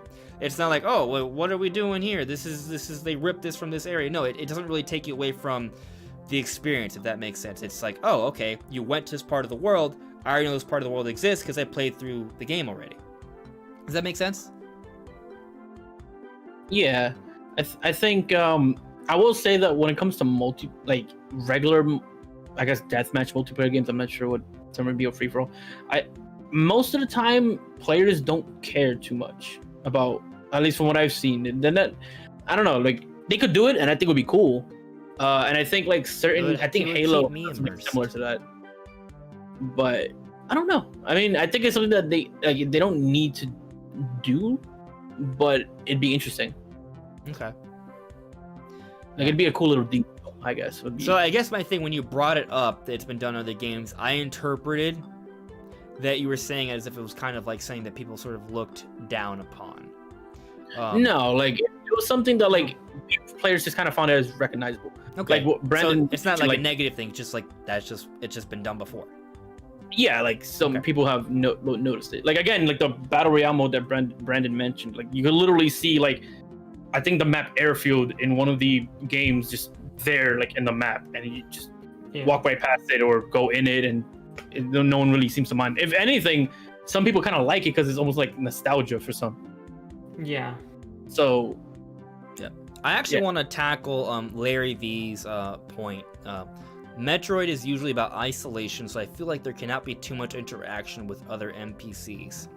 So, I get your point, and I think with the single-player campaign, I think there's room to have some NPCs, but ultimately, I think most of the experience should be like just delving deeper and deeper into this alien world labyrinth, and it being dark and scary and isolating. I think that is a big part of the Metroid Prime experience. But I guess my question to you guys is, would that still be we still have that, but would having like a multiplayer mode where perhaps there is some sort of integration with the Federation force and actually interacting with other characters in the multiplayer mode, would that take away from the isolation of the single player mode? I think it depends on how they structure the map, like, and have access points to these NPCs.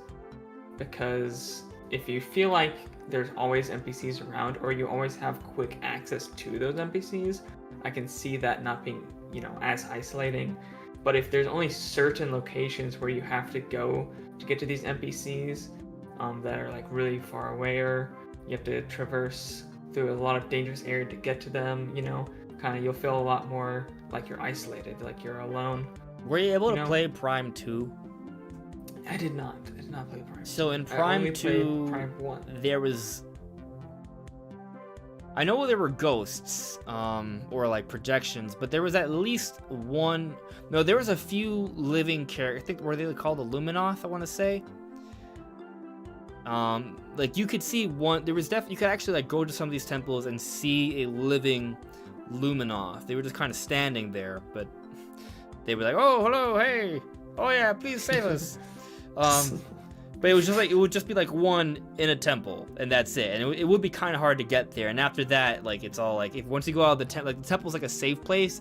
You go out there and like, oh god, I'm scared now. Yeah. So, I mean, I guess I could see that because I've done it before. I still feel like Prime 2 was pretty good. It was just maybe the fetch quest with the dark keys at the end was not very good. It was padding, and that had multiplayer. So, you know, maybe they add that to have some level of padding. Although at the same time, you had the artifacts in Metroid Prime 1, and I didn't complain about that, but that was kind of part of the experience. Those were good, yeah. Do we know if they mean competitive multiplayer or just multiplayer as a whole? Like when you saw those listing. All I know. Are you talking about the hiring? Yeah. Like it doesn't mention anything like competitive multiplayer. No, so right? All it says is that they hired this guy who worked on Black Ops, and he focused on the online tools and gameplay programming. I don't know what that means. It may not be multiplayer at all. Like we're talking about multiplayer. I don't know. I mean, there's a lot of different stuff in relation to the online. It could just be about looking into. Well, hold on. Let me see here. Because the reason why I ask is because it could be a competitive multiplayer, but what if it's just a co-op online mode, right? It doesn't necessarily have to be like competitive. And that's a good point. It doesn't have to be. But my first thought is competitive online multiplayer because that is the thing that gets people to buy the game. Like that is the most, that's what sells. So I don't know if people want Metroid Prime to be co-op. Yeah, I mean when you think of Federation Force, right? Yeah. But I mean, I don't, because I'm just thinking the possibilities. Because I do agree that a competitive multiplayer is more. It would probably sell more copies because multiplayer competitive is like a very popular thing. I think a lot of people when they see first-person shooters, they're like, "Oh, we should be able to shoot other people with this." Yeah, but I'm also thinking like, how often does Nintendo follow trend? If that's the case. I don't just for the record, I don't think Metroid Prime 4 needs it. Like for my own personal experience, I don't think it needs it. And single player games can still sell really well. Look at Mario Odyssey, look at Breath of the Wild. They've done great. But Metroid hasn't had the same benefits or fortune as those franchises. So it might need something else to kind of boost it a little bit. And maybe it's just that it being really good. I mean, look at The Last of Us. The Last of Us is selling incredibly well. That's another single-player game. There's no multiplayer in it from what I know, right? There isn't? I haven't played it yet, so I don't know. No. So, I mean, like, it's totally possible that we don't need it. We don't need the multiplayer for Metroid Prime 4 to do well, and I'm fine with that. I would much rather have this Metroid Prime 4 thing where it's like maybe one massive alien world that is just enormous. Like it's like 5 Metroid Prime games in one. Like give it to me. I'll take it. But I'm also open to the idea of there being multiplayer. I think there is room to make that awesome. I'm just kind of curious what Retro Studios is actually going to put together. Right. See, the main reason of me asking was primarily because if it's not competitive multiplayer, I like to entertain the idea that it isn't. And if that's the case, what would that be? Well, it could be what we talked about earlier. Like, it could be kind of like incorporating some of the Federation Force ideas into Metroid Prime 4. Yeah, because I think there could be, like, I guess, potential for something interesting where you have this massive single-player game with Samus, and then it could be like a co-op side that's like almost like a mini Federation Force, where you and like 3 other friends are Federation Force members, and you're going through this mission that maybe happens along the same time as Samus's adventure. Like maybe that could be. That's interesting. Because I believe Portal had something similar where they had like a co-op game, and if you're in the single player, if you look out in the distance, you could see the characters from the co-op doing things. So I think you could probably get away with something like that if you have some kind of 2 to 4 player co-op adventure that's almost like a mini Metroid game with just co-op partners and all that. And maybe in some cases you could even see Samus in the distance doing her own thing and vice versa. So you know how like Call of Duty has like 3 different modes? Like there's zombies, multiplayer, campaign. What if they had the same for Metroid, where you have co-op with Federation Force, multiplayer with different hunters and Federation Force, and then just Metroid Prime, where it's your traditional sort of Metroidvania style 3D adventure. Right. Like, Because I just feel like Federation Force got the hate it got primarily because it came at the wrong time. Right? Yeah. yeah, It came at the wrong time, and people don't really Wrong want to time. just it's want objectively a system. solid game. Wrong art style. right. Like the art style was weird. People wanted to play as Samus, right? So I just feel Don't like really if want a 3DS game. you take that concept and just turn it into like a bonus mode instead of like the main game, Yeah. I think people would warm up to it more so than it was when it was its own thing, I guess. So I want to add some more fuel to this fire of like some like different multiplayer options, because we know that Kensuke Tanabe has plans for Silex in the story for Metroid Prime 4. And if we go back to before the game was canceled, there were I forget exactly what it was, but there was something to the idea of other hunters being involved in the game. I don't remember exactly what it was. I want to go back and check because it's been like a couple years since. But the basic idea is that there's been some interviews, there's been some things that have suggested that we will see other hunters in Metroid Prime. Now, the only one that's like, I would say like a fairly sure bet, maybe not a sure bet, but like a pretty decent chance is Silex, given that Silex was following Samus at the end of Metroid Prime 3. Silex was stealing Metro Egg at the end of Federation Force, and Kensuke Tanabe has said that this is all in terms of like thinking of the lead up into Metroid Prime 4. So like, yeah, Silex is probably going to be involved in Metroid Prime 4 to some capacity. Point is, you have other hunters from Metroid Prime Hunters involved with Metroid Prime 4, and Metroid Prime Hunters is all about the multiplayer. So we're talking about multiplayer here. If hunters are going to be involved, I think there's definitely some room to either have them involved with that campaign, maybe this co-op mode we're talking about, or maybe even multiplayer, like deathmatch. Yeah, that would be cool to have the different hunters be different playable characters in the multiplayer. We could see new hunters. I would like to see that. Like, because we had the hunters from Hunters, but then also we got the hunters in Metroid Prime 3. We didn't get to fight them because they were our friends. Well, actually, we did get to fight them. I take that back. So, you know, I think there's some potential there to incorporate more hunters, especially if Dark Samus is dead. You don't have like that character to duel anymore. Like, and maybe it would just be Silex that you would duel, but I think there's maybe a possibility that they're thinking about incorporating several different hunters that you fight with or use to some capacity in Prime 4. That could be pretty cool. I wouldn't be surprised if you fight some like the lesser hunters into like a build up to fighting Silex. Yeah, I could see that. Maybe even with the hypothetical co-op mode, instead of it being Federation members, you could be playing as hunters. which would be really cool actually, because if you think about it, in Metroid Prime 3, that was basically what we're talking about. You worked with the other hunters in the beginning of Metroid Prime 3, like, so they had some stuff like that. Oh, I would like that a lot, actually. That'd be neat, especially if like you could play as different hunters. That's gonna be fun. I would enjoy it very much. You can have hunters with all these like team-like abilities as well. Like you just have like a total co-op focused experience with just the hunters. Some of them being amazing at doing damage. You know, kind of like you have a DPS, you have your medic, you have your tanky types, and and it could all have like its own side story that is all canon if they want it to be. Yeah, and another idea is that maybe they could just kind of completely focus or almost entirely focus on single player, have some vestiges of multiplayer in Metroid Prime 4, but then have a DLC expansion where that's where they go all in on multiplayer. That way they can afford more resources for the single player, and then they can still give us a fully fleshed out multiplayer after the fact.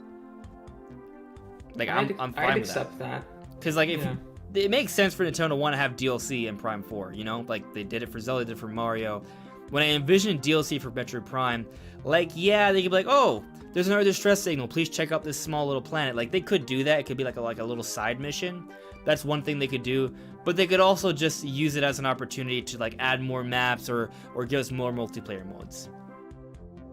So I don't know, just a thought.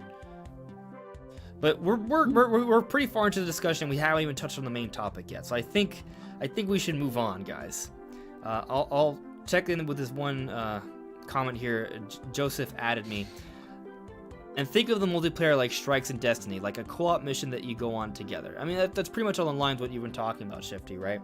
So, yeah, I mean, I definitely think it would be interesting to see. But now let's move on to the other stuff. So, we got some translations from Nintendo this past week, and I want to quickly talk about a few things. Rafa Tifasan had some translations for us.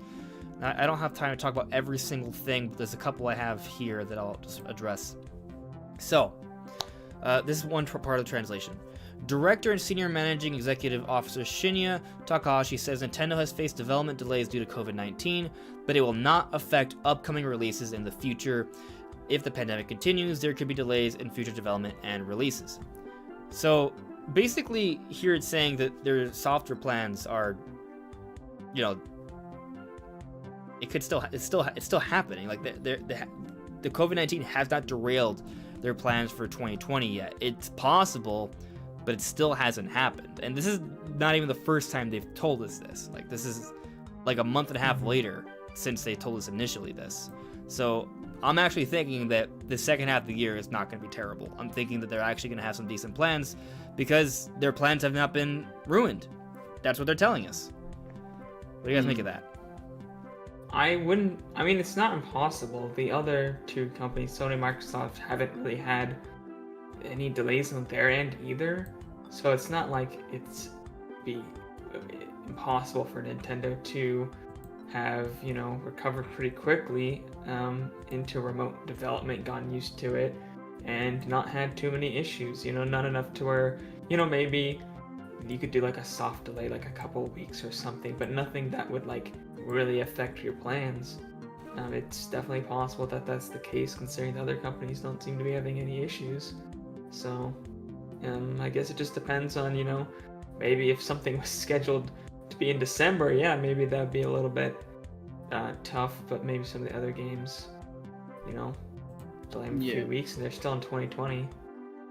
Yeah, I think, to my knowledge, the only game, I don't remember much games getting delayed either. I think Last of Us was the only one, and even then it wasn't massive delay. It was like a few weeks, I think, maybe 2 to 3 weeks. Which I think is basically the delay that's caused by the transition to remote development. Like, it slows things down, but it's not like they stopped working. They're still working. They just had to kind of resituate things. So, and I think Nintendo probably has, like, a backlog of stuff that's already been pretty much done for a while. So, I think, yeah, they just probably didn't plan for there to be a major game every single month this year. But the second half could still be pretty good. That's what this tells me. So I'm pretty optimistic that we're going to get some pretty good announcements soon. But there was something else that I wanted to address here. So yeah, I'll just read that. Nintendo believes Nintendo Directs are an especially effective means of conveying new game content and announcements to fans. However, more effective means may become available in the future, and they may consider what is the best way to bring new information to fans. So this is Nintendo speaking on Nintendo Directs, and basically, from what I interpret of that, they're saying that, yeah, Nintendo Directs are great, we're still going to do them, but we are looking into other options. Do you guys think that Direct is dead? No, I don't think Directs are dead. I mean, it makes sense. We've been seeing less Directs and more other presentations. Like we were still getting Directs, but we saw, you know, Smash presentations or with Sakurai. They were completely different than Directs. We saw some stuff that's kind of similar to Directs, but at the same time different, but they're called different things, like Pokemon Presents. Which my theory on why that was called Presents, not Direct, might have been because there were two of them, to be honest, and they didn't want to have two Directs. Like That's could be the case. I didn't think about that. Yeah, so maybe they just call them Presents because of that. But we've seen, you know, they don't always follow the exact Direct formula every time, but there's still, I think, Directs. I think they still know that, you know, having a big Direct is a big deal. You get a lot of hype for those, and it really just stirs the community up and gets your name back out there, which is kind of what they need right now, because everybody's kind of, you know, PS5, Xbox Series X. Not much focus on what's coming on the Switch because we don't know anything.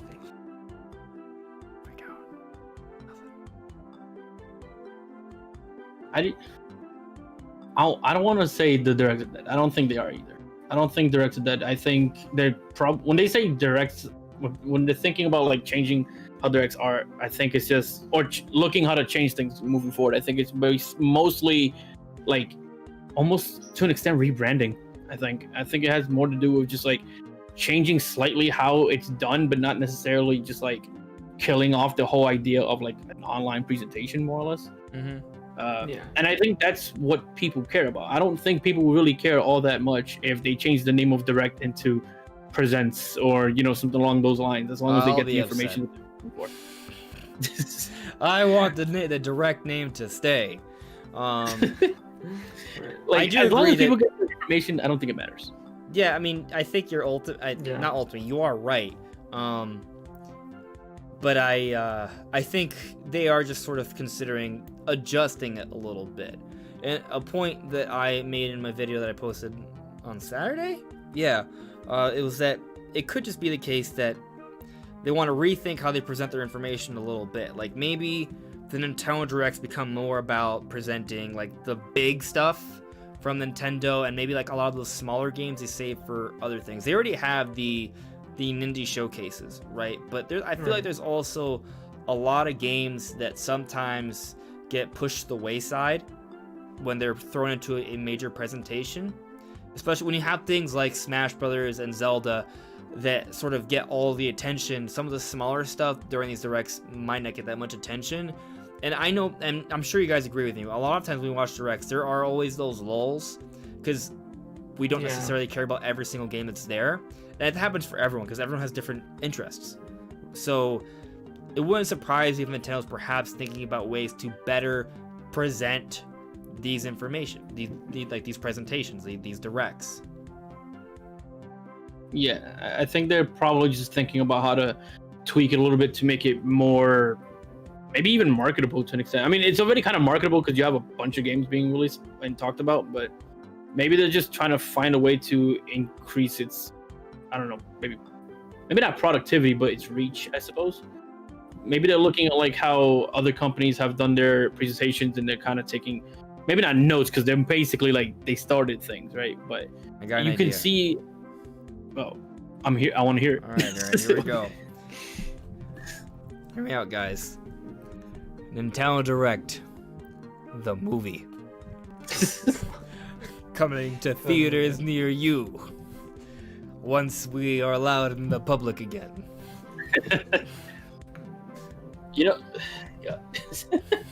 It's not far off. I really wouldn't be surprised if we see something like that with the Nintendo theme parks. Oh. Because the PlayStation owns a theater in Manhattan. Okay. And every time they've had a presentation at E3, that theater has shown them. So it wouldn't be too surprising if they own an entire park that they would have a theater room or something where you could watch Directs or something. It'd be weird because the Directs are usually only like 20 to 30 minutes, but they could do it. Yeah. Did you guys see the footage of the theme park? Like, it's like so many moving parts. Yeah, it looks quite animated, which is pretty cool. You got the coins, you got the shell, the thwomps moving. I believe Yoshi's even running around. Yeah. I think it's gonna be pretty cool to see. It might make you actually feel like you're in a real like Mario world, which will be awesome. So that's pretty exciting. But I want to kind of stay on topic here though. So basically, the Nintendo Directs are not dead. They might be rethinking it a little bit, but they're not dead. We seem to be sort of on an agreement there. And they're like the most popular form of that type of media that we have. Like nobody cares about like the Xbox presents stuff with the millions of hours of padding, just like random people talking. You're like, I don't care about this. Like Inside Xbox is like comparable to like Nintendo Minute, in where they just spend so much time kind of talking, And just the good thing about Nintendo Minute is that you don't have to watch it to see the announcements. You know, you watch it if you want all that extra information. Yeah. But you don't have to watch it. You know, that's what the directs are for. But Inside Xbox is directs, but done in the style of Nintendo Minute or Nintendo Treehouse. Yeah. I miss Treehouse. I need me some more Treehouse. Treehouse is. It's just I remember them announcing I think it was Samus Returns at the Treehouse, and so many people didn't know about it at first until everyone blew it up on Twitter. Yeah, I think that was a mistake.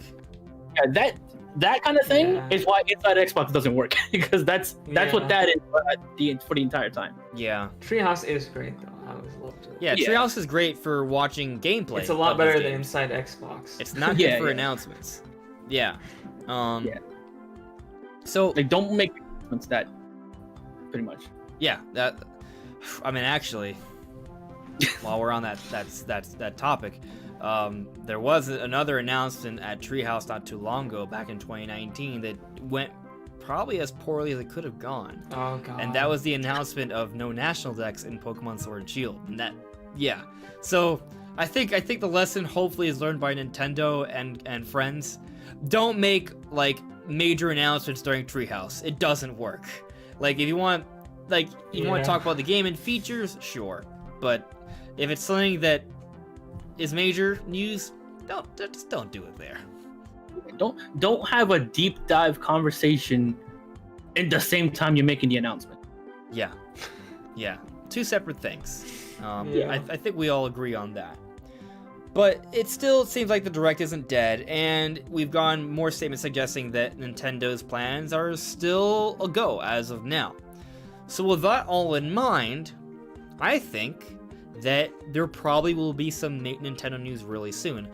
I made a video, not talking about the Direct video, but a video earlier last week, like last Monday, talking about how I think there's going to be news really soon, because keeping all of that in mind, on top of the fact that Paper Mario The Origami King is the last major Nintendo game with a known release date, and that comes out on the 17th. It's like less than 2 weeks from now.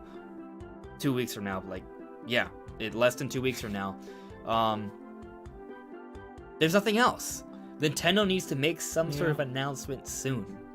And I'll make the argument that it probably should be before Paper Mario comes out. Some people are saying after, and that could be the case, but I think Nintendo fans Nintendo should want their fans to always have something to be looking forward to be talking about. So if you release Paper Mario, you're going to have a period where there's nothing known at all. That'd be really bad. For some perspective here, when we got the Paper Mario announcement, that was 2 weeks before Xenoblade Chronicles Definitive Edition came out. Paper Mario was revealed on May 14th, I think, May 14th, and Xenoblade came out on May 29th. So, it really wouldn't shock me if we have some sort of announcement next week.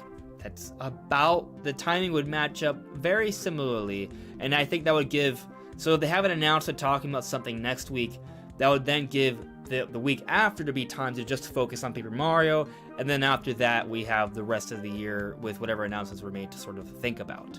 So I'm definitely sort of thinking there's going to be an announcement next week, and what makes that interesting is that we're now getting a whole bunch of Nintendo Direct rumors. So I'm going to tell you where the rumors are really stemming from, and then we can sort of just dive in here. So this is an article from Nintendo Soup talking about something that Jeff Grubb was tweeting about, and he's the guy who's been giving us a whole bunch of news from VentureBeat, like the Mario remasters and Pikmin 3 Deluxe. But there's this other guy here that's like, his name is Kelios, and they're saying, you forgot Nintendo Direct in July. But who's this Kelios person? Is Kelios just another follower of Jeff Grubb? Well, you may be surprised to see that Kelios has a history of talking about things that have come true. So, here is Kelios again, and this is a French tweet, which is perhaps why his wording in the other tweet seemed a little off. But here it said, good, according to the reliable source that I have, not from Nintendo Direct in February, but in March the 26th. Now keep in mind, look at the date here, this is February 14th. So, assuming this is not doctored, this person was talking about the Nintendo Direct to happen on March 26th, which did happen, the Direct Mini, back in February, before pretty much anyone else. So, I think it could mean that this Kelly's person knows what they're talking about. Might just be dumb luck, might be a fake image that people have just bought into, but I think there's a decent chance that this is a real person that has real information. So, do you guys think we're getting a Nintendo Direct soon for the month of July? I think it makes sense. I think if you're gonna have a big holiday game, this is, kind of working towards the latest of when you should announce it. I mean, you really don't. I mean, Paper Mario is pretty much cutting it close, but it's not a big holiday game. And, we're getting to the point where the time between the holidays and now is getting to be to that point where if you don't announce things now, it's going to be that same, 3 months, 2 months before the game comes out to when you reveal it. And I think for a big holiday game, that's just not enough time. We're already getting to the point, I think you brought it up earlier, that people are going to start pre-orders for PlayStation 5 and Xbox Series X could start, any day. So, when people are going to be prioritizing what they're going to buy. Because, it's always that kind of thing like Christmas in July and stuff like that, where people do Christmas shopping in July. We're already into that point where people are doing their shopping. They think about what they're going to get for the holidays, what they're going to get for their kids. And Nintendo needs to have something that they can look at to factor into that. Yeah, and I agree with that, and I do think that when it comes to people getting direct leaks, I know not leaks, but direct dates. I mean, correct. Mm-hmm. I think that's something that's kind of finicky because I feel like it's often that I've heard somebody getting a date right, and then later on in the future not being totally accurate. Maybe they're close to it, but not entirely 100%. I mean, sometimes it's just educated guesses. Right, it could be a. We've gone educated guesses right before, And I'll just tell you right now, I very rarely get inside information. Very, very, very, very rarely. Most of the time, if I'm saying it, I'll tell you. I've told you before, so I'm pretty transparent with you guys. So yeah. Yeah, so if it does happen, I want it to happen for the same reasons that you guys have been saying. There's just not enough information past Paper Mario that makes me kind of excited. There's really nothing to look forward to as a Nintendo fan after Paper Mario comes out. So I just feel like this is the time that they kind of need to say something. So whether the prediction is prediction leak, whatever you want to call it, is right or wrong, I feel that regardless of what it is, it needs to happen soon. Yes. Yeah. Regardless. And it could just be a couple trailer announcements. That could be it. But I think, Brandon, I mean, you were backing up my point from earlier, so I'm now backing up your point, backing up my point. It's just kind of Nintendo, they have to put, I think a couple trailers would kind of work, but just kind of putting a band-aid on a bigger issue, which is we need to know about the rest of the year. I feel like if you're going to announce your big holiday game, it's not going to be just in a trailer drop. Yeah. I think they need to announce it with some time in advance. And not only is there a large gap of time where we just don't know anything, there's also, to my knowledge, a good few games that are supposed to release this year and we just don't have a release date. Not even, and I'm not even just talking about Nintendo published games. There are games that are, or the Doom. Yeah, No More Heroes Eternal. Perfect example, Doom. Just a bunch of games, and apparently there's a million rumors for a Metroid, Mario's, all these other things. So it just seems odd that there's nothing, and we know we're pretty I'm pretty sure everyone in here is confident that Paper Mario is not the end for the year. There's clearly gonna be a lot more coming out. Right. Yeah. So, Nintendo has told us, we have proof that their plans for 2020 were not delayed by COVID. They could be, but it hasn't yet, and we've gone this multiple times from them, and we're now in July. So some announcements got to be right around the corner. Right. So it's July just seems like the perfect time. Even hypothetically, if Paper Mario releases and we still don't hear anything, even then something's gonna happen very soon for them to get the attention back. Maybe they decide to wait until Paper Mario comes out, which I think would be a little bit of a mistake. It has to be really soon after. So right. Yeah. So I think we're definitely due for a direct. it's hard to say exactly when. And if this person gets it right, then awesome, because I think the sooner the better. Yeah. There's just no way that they're not gonna say anything when we have games like No More Heroes without a specific release date and still like half a year more or less to go. Yeah. So, do you guys think we're getting an announcement this week? Like, I'm scared to be like, yeah, it's happening, because I don't want to be wrong. Right? But like, I just kind of feel. So You go. So on to the 11th, like now to the 11th, do we think there'll be a? I think when Paper Mario comes out the 17th, right? Yeah. I think next it week should be this week then. So it's not on this. I don't think they want it to be on the same week. Well, But maybe will the same week as Devolver Paper Mario. Direct get in the way? No. You know? When is the Devolver Direct? I think it's on Tuesday. I Yeah. could be wrong. I think it is Tuesday, but I'm not sure either. I don't know to what extent they factor in their scheduling. I'll be honest. I think Nintendo factors in Devolver that much. Okay, it's on the 11th actually. It's on the Saturday. No worries. Yeah. The Direct's kind of gonna happen on a Thursday, boys. Or Wednesday. Wednesday or Thursday it's happening. It's gonna be announced either tomorrow or Tuesday. There you go. I think it could happen this week. I'm not calling it. I don't know. I'm just hoping. Thinking it makes sense. I think next week makes more sense to me. Then again, I don't have any reasons to think that. I just feel it more. Like when you say next week, you mean like the week of Paper Mario coming out? Maybe, because it's not out of the question for them to do what they have done in several directs, where they just kind of talk about like, oh, hey, by the way, this game comes out really soon. Yeah. They have done that a few times, so. They could. Yeah, but lately they've been doing more so just trailer drops and stuff. So I wouldn't be surprised if we got a direct this week. They kind of mentioned it, and then like a week after that, which would be like the 15th to 16th, if we get it Wednesday or Thursday, just a day or two before Paper Mario, that's when they'll drop like the final trailer. I think it could be this week or next week when I think about it, because I think you raised a good point, Shifty, that they could just talk about it during the direct. And I'm now thinking that if there really is going to be some sort of like Mario anniversary celebration, I wouldn't be surprised if either this week or next week they're like, hey guys, July, there's a Nintendo Direct coming on this date. They're only gonna announce it like a couple days in advance. That's what they always do usually, unless it's like shadow dropped. And they're like, this is gonna be a Nintendo Direct focusing on the rest of our 2020 plans, and it's gonna talk about, we're gonna be talking about Mario and the rest of our 2020 plans, something like that. They're gonna mention Mario in the announcement, is what I'm thinking, because I think this Direct's gonna have a big focus on Mario, because supposedly the Mario remasters are coming, supposedly 3D World Deluxe is coming. We know Paper Mario's coming out, and like that pretty much has to be talked about. Whether it's this week or next week, they're gonna mention Paper Mario again.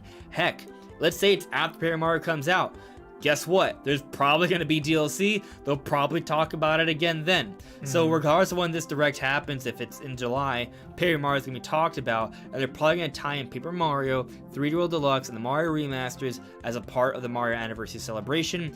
So if there is a Direct coming, I definitely strongly expect there to be a big Mario focus. And actually, when we think about it, I think Zelda has to be there too. Well, hold on. You're right, I think. But I want to address this point first. We know E3 was canceled, but supposedly according to VentureBeat and other sources, E3 was originally going to have a big focus on Mario. So E3 was canceled. Because E3 was canceled, guess what? Nintendo wasn't held to a deadline, so they're probably like, oh, we're going to take our time with this. And Brandon, I remember you and I talked about it when E3 was canceled. I think we kind of agreed, or at least I remember myself thinking that, they're not going to do it in June, but July? Maybe then. You know, that was before VentureBeat came out and other sources saying, oh, there's not going to be a Direct for a really long time. I think that whole idea about there being a big Mario E3 that's still a thing, they probably just push the elements of that E3 presentation to perhaps this month. And we're going to get a big sort of Mario-focused direct where they'll tell us their plans for the Mario remasters in 3D World. That's what I'm expecting. Yeah, I mean, it makes sense. It's not like those announcements that they had planned for E3 just suddenly disappeared. Like, they're still going to announce them. So it makes sense to do, not a full-on E3 event, their own, like, thing, but, take care of it in a major Nintendo Direct. Which is, as I was saying earlier, why I think we gotta see Zelda, right? Even if it's not coming out this year, I think they have to mention it again. You have to see it. And if it is coming out this year, especially if it's coming out this year, we have to see it in this next Direct. Yeah. I think either way, we need to see it. Yep. Yeah. I mean, there'll definitely be a focus on Mario in general. If we don't see Zelda in some capacity this year, I don't think it's coming at all. Like for this year, I think maybe. If it's not in the, I 100% agree with you. If it's not in this Direct, it's not coming this year, for sure. But the thing is, I feel like there's like no way it's not going to be in this presentation. I think it's going to be in this presentation if there is if there is a general Nintendo Direct, there will be Breath of the Wild too. I believe that. Even if it's just like another teaser trailer. Right, and I think it'll tell us when it's like roughly when it's coming out. Like even if it's not this year, they'll be like, oh, this is coming out 2021. Like they'll make that clear with the next big Direct.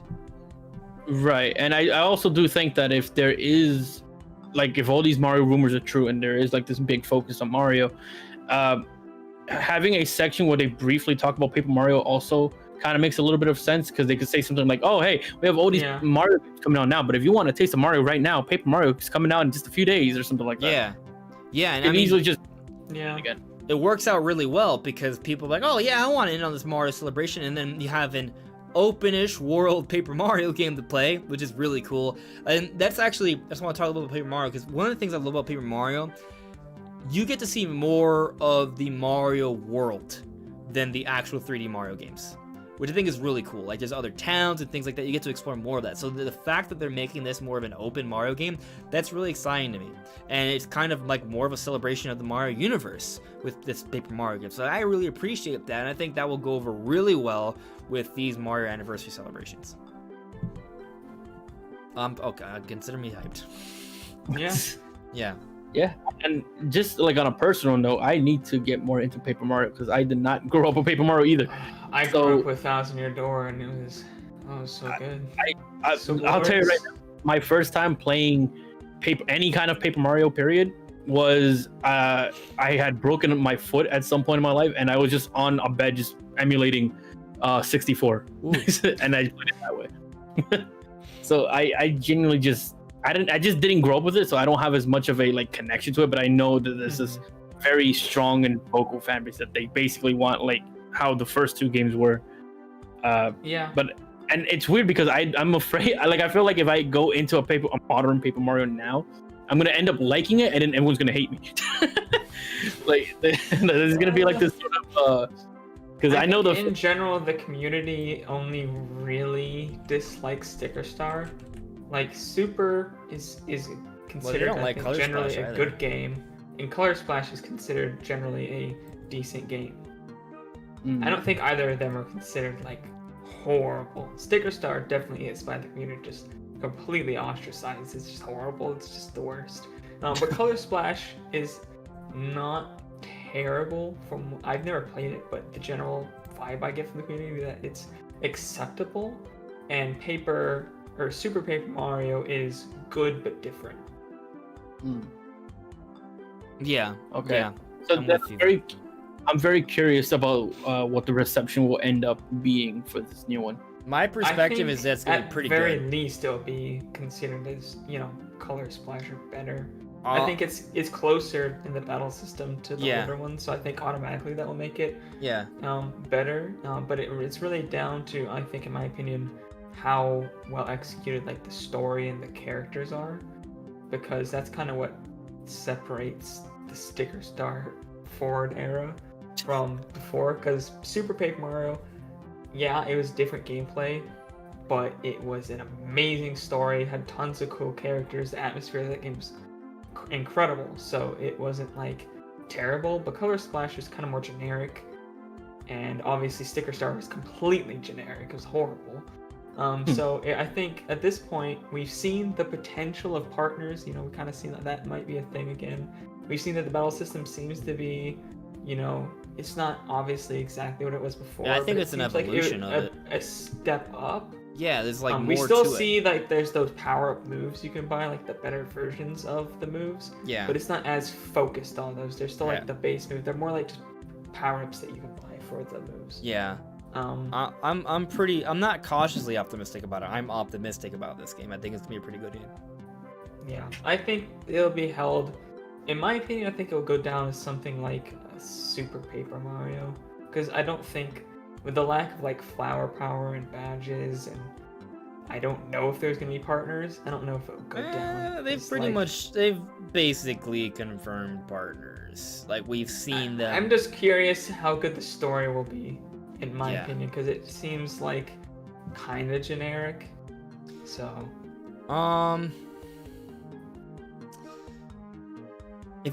I've seen some stuff like on the website about like character descriptions, and there seems to be like some sort of like, there's definitely like some plot twists. I don't know if those plot twists are actually like out of nowhere, but we'll sort of have to wait and see on it. I do want to address this comment from Birdman though. Birdman added me. They said you should check Twitter and search up Marco Motto, because this person had said that Metroid would be a good fit in early 2021. So actually, right before the podcast, I saw that Player Essence had covered this rumor, and so once I saw your comment, I decided to pull up this tweet and just show you guys. My thing is that I don't know the history of this Marco Motto, so if anyone has any idea of that in the chat, or if you guys know, let me know. So I don't know how credible this is, but we can at least go over it real quick. So I'll just read it for you guys here. So Marco Motto, this person's not speaking like perfect English, just for the record. Few new info before July is over. Nintendo will give an update soon about what is coming to Switch in late Q3, Q4, the second half. Besides Paper Mario, IS, which is Intelligent Systems, has at least 2 more games in development for 2021. Interesting. No More Heroes 3 likely coming out in Q1 2021. No More Heroes 1 and 2 are coming eventually. Well, they haven't talked about it. That would be a little bit of a delay, but it wouldn't shock me. Metroid will be a good way to start 2021. Pokemon Snap November 20th, 2020, internal date at the moment. Since Pikmin 3 original plans are a mess up, they plan to reveal everything at the same time. Yes, multiple surprises about Pikmin are coming. Likely no retail game on August 28th, maybe? Okay, like I said, the English is a little hard to understand. Nintendo will start being aggressive from September 11th. Mostly Mario games as big hits on September and November. E3 reveals to 2021 will have a second chance in September. You will know about Zelda before summer is over. Bravely, late September. That's all for now. Okay. Well, I just want to point out, like in the chat, I'm seeing 2 different comments saying that he's gotten stuff wrong multiple times. This also is the first time I'm hearing about this person, so I don't really know much about Marco. But if they do consistently get things wrong, if that is the case, then I don't. Maybe doesn't matter. Yeah, if that's the case. I'll say that. My expectation is that Pokemon Snap is not a 2020 game, because I think if you're gonna announce Pokemon Snap in June and say that it's a working, like at the end they said it's under construction, implying that it's in progress. They had the work in progress thing underneath almost the entire trailer. Yeah, so they definitely emphasized that it's not done. Yeah. I'll also say that Pokemon Company, when they announce things, they usually don't take that long for them to come out. So I do think it's probably coming out like maybe the second half of 2021. But I do not expect it for 2020. I think they would have given us a date. Right. And again, going back to chat, I see Doodle Fox mentioning that I'm sure he's a good guy, but I remember him being very wrong. Yeah, that's the thing. Like a lot of I don't know if he's this person is like a genuine leaker or if he's just like someone who makes like estimated guesses or whatever the case is. But to my knowledge, most of the time, leakers are wrong at least once, right? Even if they are legit. Yeah. Yeah, even if they're legit, because a lot of things, because you have to also remember that most of the time leakers are not people who work at Nintendo. They're usually people who just know people at Nintendo. They're usually just the messenger. So they don't really know when things change initially. You know, like things can change from between the point of them saying the initial thing to when it actually gets announced. So, yeah. And actually, I like... Sorry, I just want to say this one thing, because I like what Doodle Fox McGee said right here.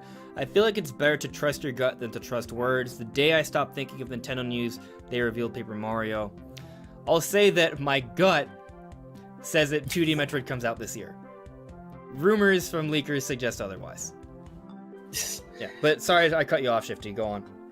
No, I was just saying that it's always smart to take a leaker's words with a grain of salt, regardless of the track record, because even the most well-known leakers have gotten things wrong every once in a while. Yeah, like for example, let's talk about Eurogamer. Eurogamer is not even a single person. Eurogamer is a reporting site with tons of industry insiders. Like they're maybe like a smaller version of IGN from Europe. They're pretty big. Eurogamer is Digital Foundry. You guys know Digital Foundry, right? Same thing, same company. So, well, not exactly, but they own them. They're not exactly the same thing. They're associated with each other. Yes, they're associated, but they're not the same. Like, they're not the same people who work. They do some stuff for them, but it's not like... So, Eurogamer, I believe, is the parent people. company of Digital Foundry. Yes. Okay. Kind of like the Sega to, like, Sega and Atlas. Sure. Even though that's development versus Maybe, publication. I don't exactly know, but that sounds maybe. Okay. To be honest, I don't know much about Atlas. So. Yeah. I'll also say that I think it would be weird for a leaker to know about things for 2021. Like E3 2021. They're already talking about E3 2021 stuff. I don't... As far as I know, think about the leaks that have have been right. It's rarely the case that these leaks that are true are talked about a year in advance. They're usually a couple months in advance. They're very rarely so far in advance, because I think Nintendo probably doesn't know what their plans are for E3 2021 yet. You know? They don't know if E3 2021 is going to be a thing. Yeah, that like hopefully. Yeah, it's another thing. But so, yeah, I am skeptical of this person for sure. That all said, though, my initial vibe was just kind of like it's more of a list of like wants or predictions. It didn't really feel like insider knowledge. He was like very vague. It's like he knows a lot of things, but doesn't know a lot about the things that he knows about. You know, like he knows about a lot of different things, but not much about each individual thing at all. So it just feels very much like predictions, like very, very vague ones too. It just doesn't seem like he has really any specific information at all. So are we ready to just call this one probably fake? Yeah, that's where I'm gonna put my money. Probably, yeah. Probably. Could be true, but I'm gonna put it under probably. But we'll keep tabs on it. We'll see what happens, right? But either way, though, I think we all agree that news has to come soon. What kind of news are you expecting, though, to sort of end the discussion? Like if there is a direct in like a week or two? Yeah, sure. I want to say No More Heroes just because it's still slated for 2020. Yeah. So I feel like if that is coming out this year, you're probably going to see it then. Yeah, I mean, actually, we had a tease from Suda51. If the game was going to be delayed, don't you think he would have maybe have mentioned that instead of just teasing it instead? Yeah, and Suda51 is a very eccentric man. Like, if he teases something, he always does it in such a weird way that it's not recommended, probably. Right. Yeah. So, like, I respect that about him. Like, I think it's funny. But I do think that if he's teasing it, because technically you could see the gameplay. Like I did look at the gameplay in the back, and it's clearly a boss fight. Yeah, and then even at the end of that, they had Travis like riding away in a bike. Like it's 100% a teaser. There is like no debate about this. Right, he was with it. That's kind of just the idea. Yeah. So I would say No More Heroes. I think is a safe bet. Yeah. Yeah. Honestly, I don't think Bravely Default 2 got delayed. I think it's still come out this year. We should definitely care about that in the direct. Yeah. Right. Yeah. And I see No More Heroes being like a September game at the latest, maybe October. I just don't see it releasing November in the middle of like all this like next gen hype. Bravely Default 2 feels like a late summer. I wouldn't be surprised if it came out in the same month. Yeah, like they definitely did that. September and I think August were both months where they just released multiple games. Yeah. I see it for sure. I'll also go back. I'll say that I think Metroid. I'm gonna say that more likely than not, a 2D Metroid game is coming out this year. That's my opinion. Yeah. I think something Metroid's come out this year. It's been a few years since we really think Metroid, and they have to have been working on some projects. Something. Yeah. So I think that, and I also think Pikmin 3 Deluxe for sure. I think those are all real, and they are happening. I think we all agree that Mario Remasters is probably real, and that seems like it. Yeah. Now, I guess the question is that going to be Nintendo's big holiday game? I think whatever it is has to be announced in this direct.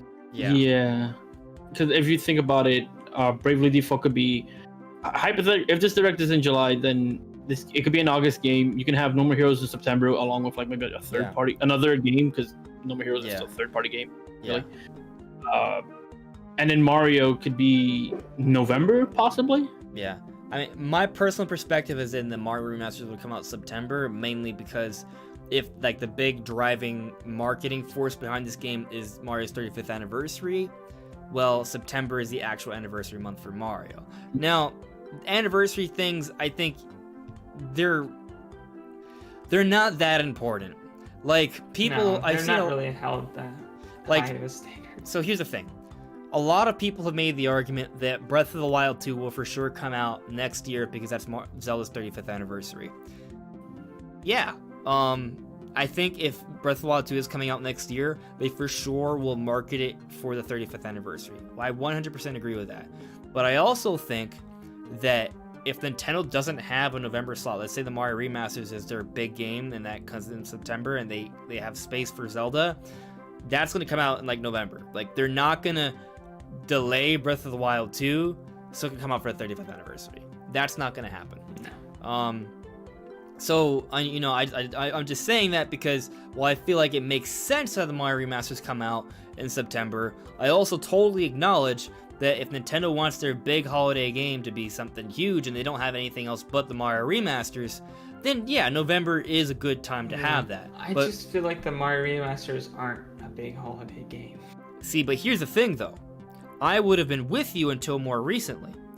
So I made a video not too long ago talking about how Xenoblade Chronicles Definitive Edition may have changed the standard for Nintendo remasters, or whatever you want to call them. Like, what if the Mario remasters are kind of like a Definitive Edition sort of thing? So, Xenoblade Chronicles Definitive Edition, it took Xenoblade and it enhanced it quite a bit. Like, sure, maybe it was not entirely all new, but a lot of it has been enhanced significantly to the point where the game pretty much looks like a modern game. So what if the Mario remasters, they're still technically remasters, at least the way some people refer to remasters. That could potentially be it. Like maybe the Marios they have the whole Definitive Edition approach. Like I could see that, and if it is that, then I could see them being worth being like a November holiday release. Even then, like it would include new content. It would include significantly improved visuals and new content. Like each Mario game, assuming it's Sunshine Galaxy and 64, would have a couple new levels with significantly improved graphics. I think if it would be a wet dream. They need to they would need to like remake Mario 64. I think. I don't think even a definitive edition treatment would be enough. Like that game just needs to be completely remade from the ground up. It's, oof. You know, to be a big holiday game, in my opinion, obviously, I don't think they have to do that to release the collection. But for me, for it to be like the big holiday thing, it needs to be like a fully remade Mario 64. Okay. It needs to be in the same ambition that other companies have taken their remakes to. And do you think that's what they're going to do with it? Probably not. Okay. I just don't think it's going to be the big holiday game either. Right. I feel like the Mario Anniversary collection can come out more or less any time, and I don't think like the schedule would be all that affected. Because if you think, okay, like hypothetically, if this comes out in November, I mean, we've seen them sometimes, not a ton, it's not common, but like there have been a few instances where they have released a game close to another, and I feel like if, let's say hypothetically, we're right in saying that September could be No More Heroes, November could be maybe Zelda, right? We've seen them release like 3 to 4 published games from them at once in September alone. Yeah. Like it doesn't have to be one major game per month. That they Right, release more than 12 games a year. So there's gonna be months where there's more than one game, especially when they have months where they have nothing. So some games could be divided by a week or two. Right. Like I believe we had Daemon X Machina, Dragon Quest 11, and maybe like 2 other games I'm forgetting about Link's that. Awakening is really Awakening. close to it as well. Awakening. And like Yeah. there was like 4 games that released in the span of like 3 weeks. Yeah. So they can easily have Bravely Default 2 at the end of August. They can have Mario Collection in September, and also have No More Heroes in September, and that'll all still make sense. Right, and I think they could also have like a 2D Metroid in October, and still end up having like, this is me being optimistic, but I don't think it's impossible. You could have, I think conceivably you can get Pikmin 3, No More Heroes 3, Bravely Default 2, the Mario remasters, Zelda, 2D Metroid, and Bayonetta 3 all by the end of the year. It's a lot, but we've seen Nintendo do similar things in the past. Right. Now, I will say that if the games are not given the definitive edition treatment, I feel like it's not going to be a big game, and they probably won't treat it as such, and they'll probably have it released in September or October or something along those lines. And you gotta have something better than to replace it, you know? Right. Yeah. And however, if it is given that treatment of it being definitive edition, and it gives them much better visuals overall, maybe even in what Brandon was saying, make a 64 remake, they can have an easier time marketing it as that, like marketing it like it's their big release. Yeah. I just don't know how many people will treat it like it is, if that makes sense. Yeah. I think Nintendo will be hyped as hell. Yeah, I'm super excited. In my opinion, what I think they should do is completely remake Mario 64, because it's such a short game, and you can make it just and then completely give the other two the definitive Odyssey edition engine. approach. Yeah, I mean, I don't even think the other two need a definitive edition approach. Just give them like the Wind Waker treatment. Those games already look so good. You just slap some new lighting in there, put the HD texture pack, boom, like you get.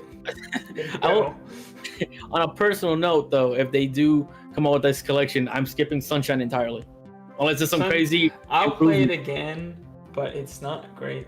Like, what if they give it? Like, what do you need for Sunshine to? What do you need for them to make Sunshine worth it for you? I think we new levels that are actually good. The thing. What? Star shines. What even are those things called? Shine sprites. Shine sprites. See, you can't think that much, Shifty. You knew the name of them. Yeah, I can't remember. It's so forgettable. I do remember talking about this with you before, Andres, that like I don't like the movement in the game either. Yeah. So they would have to tweak that. Yeah, like tweak that a bit. I don't know, like Brandon saying the level design could be better. My opinion is that most of the missions aren't fun to do. They're just not interesting. Like the game's just not interesting. Like the graphics are great for the GameCube. Oh, the story's trash. But at least the environments are cool. The environments are cool, but like the actual missions, they're not that fun. Like most of the game is not fun. Like I agree. It's competent, it works, but it's not. All right, how do I boot you from the call? And the story is just horrible. Let's just be honest. nobody thinks the story. There's no way somebody thinks the story in Sunshine is actually good. Like, it's not. It's not even a little bit. Like, it's okay. First, so no. Hold on a second. It's like so bad. It's hilarious. No. Oh. First of all, I agree is with there you, any Marlo. Just Mario put it out. game? Is there any mainline Mario game that has a good story? I'd rather have a bare minimum story than a bad story. Wait. So why is Mario's story bad? Why is Sunshine's story bad? Mario Sunshine is terrible. Like, there's No. literally a part Stop. in the game Stop where, it. Where Princess Peach is like, "Did I have Bowser's kid? I don't know." Like, that doesn't make any sense.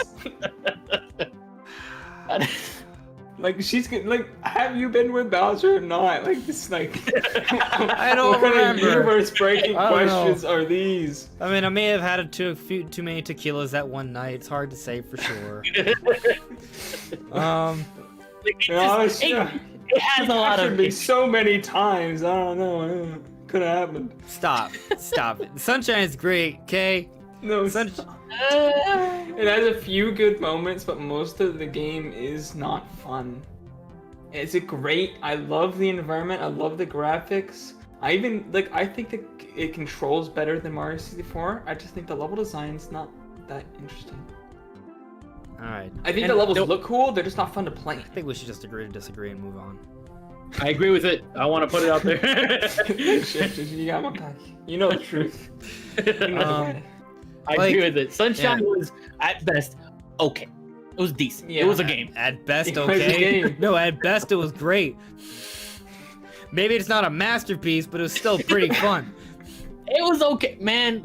I don't want to play that game. All right, well.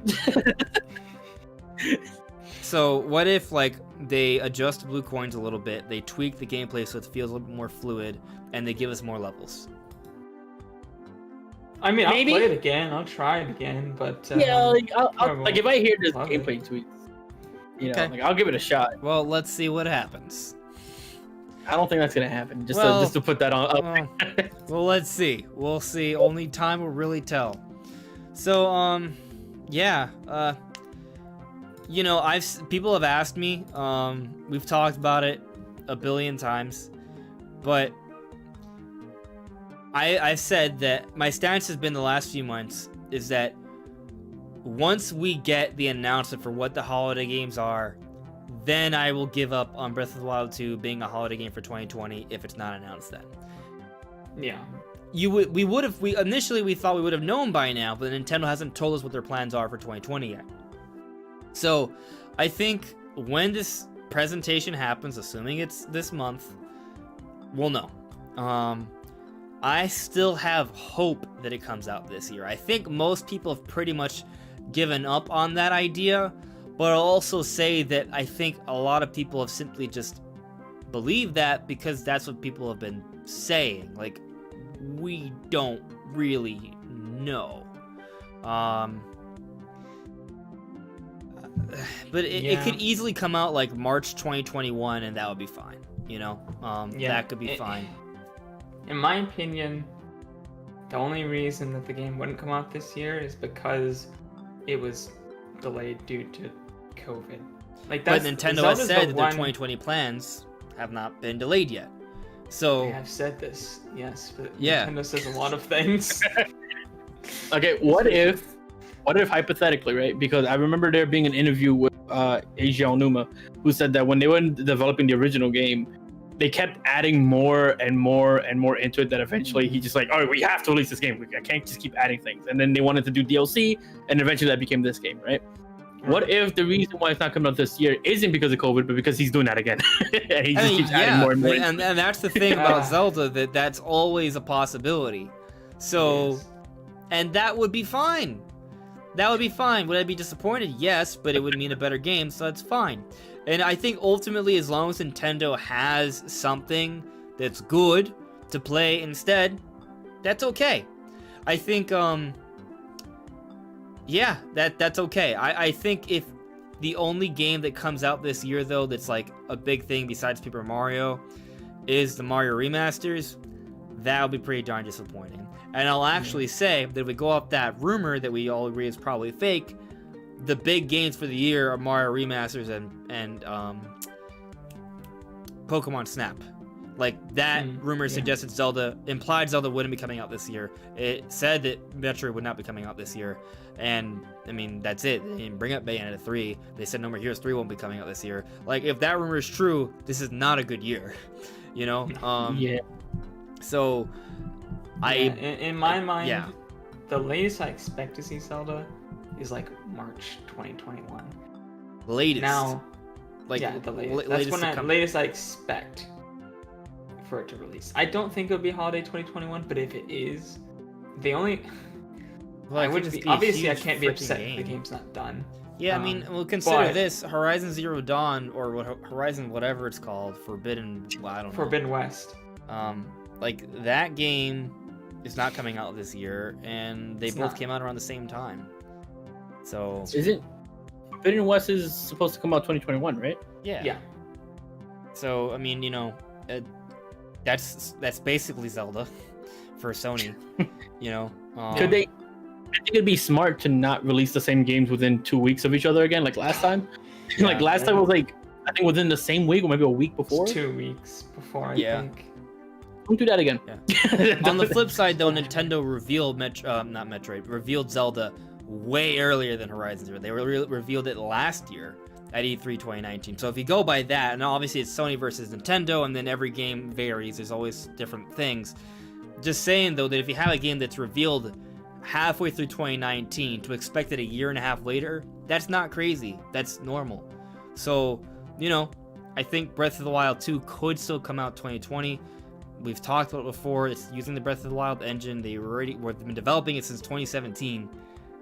A holiday 2020 is not crazy at all. But of course, like you said, Shifty, there's a history of them just stacking on top. Not because something bad happened, that just decided they wanted to put in more. So now if they do that, and then they also release a Nintendo Switch Pro or some kind of upgraded console and around the same time, so I can play Breath of the Wild sequel on that, then I won't be too salty about that. Pretty happy with that. Yeah. But let's say Zelda doesn't come out this year, and the Mario remasters isn't the only thing Nintendo has. Like they have something else. What is that something else?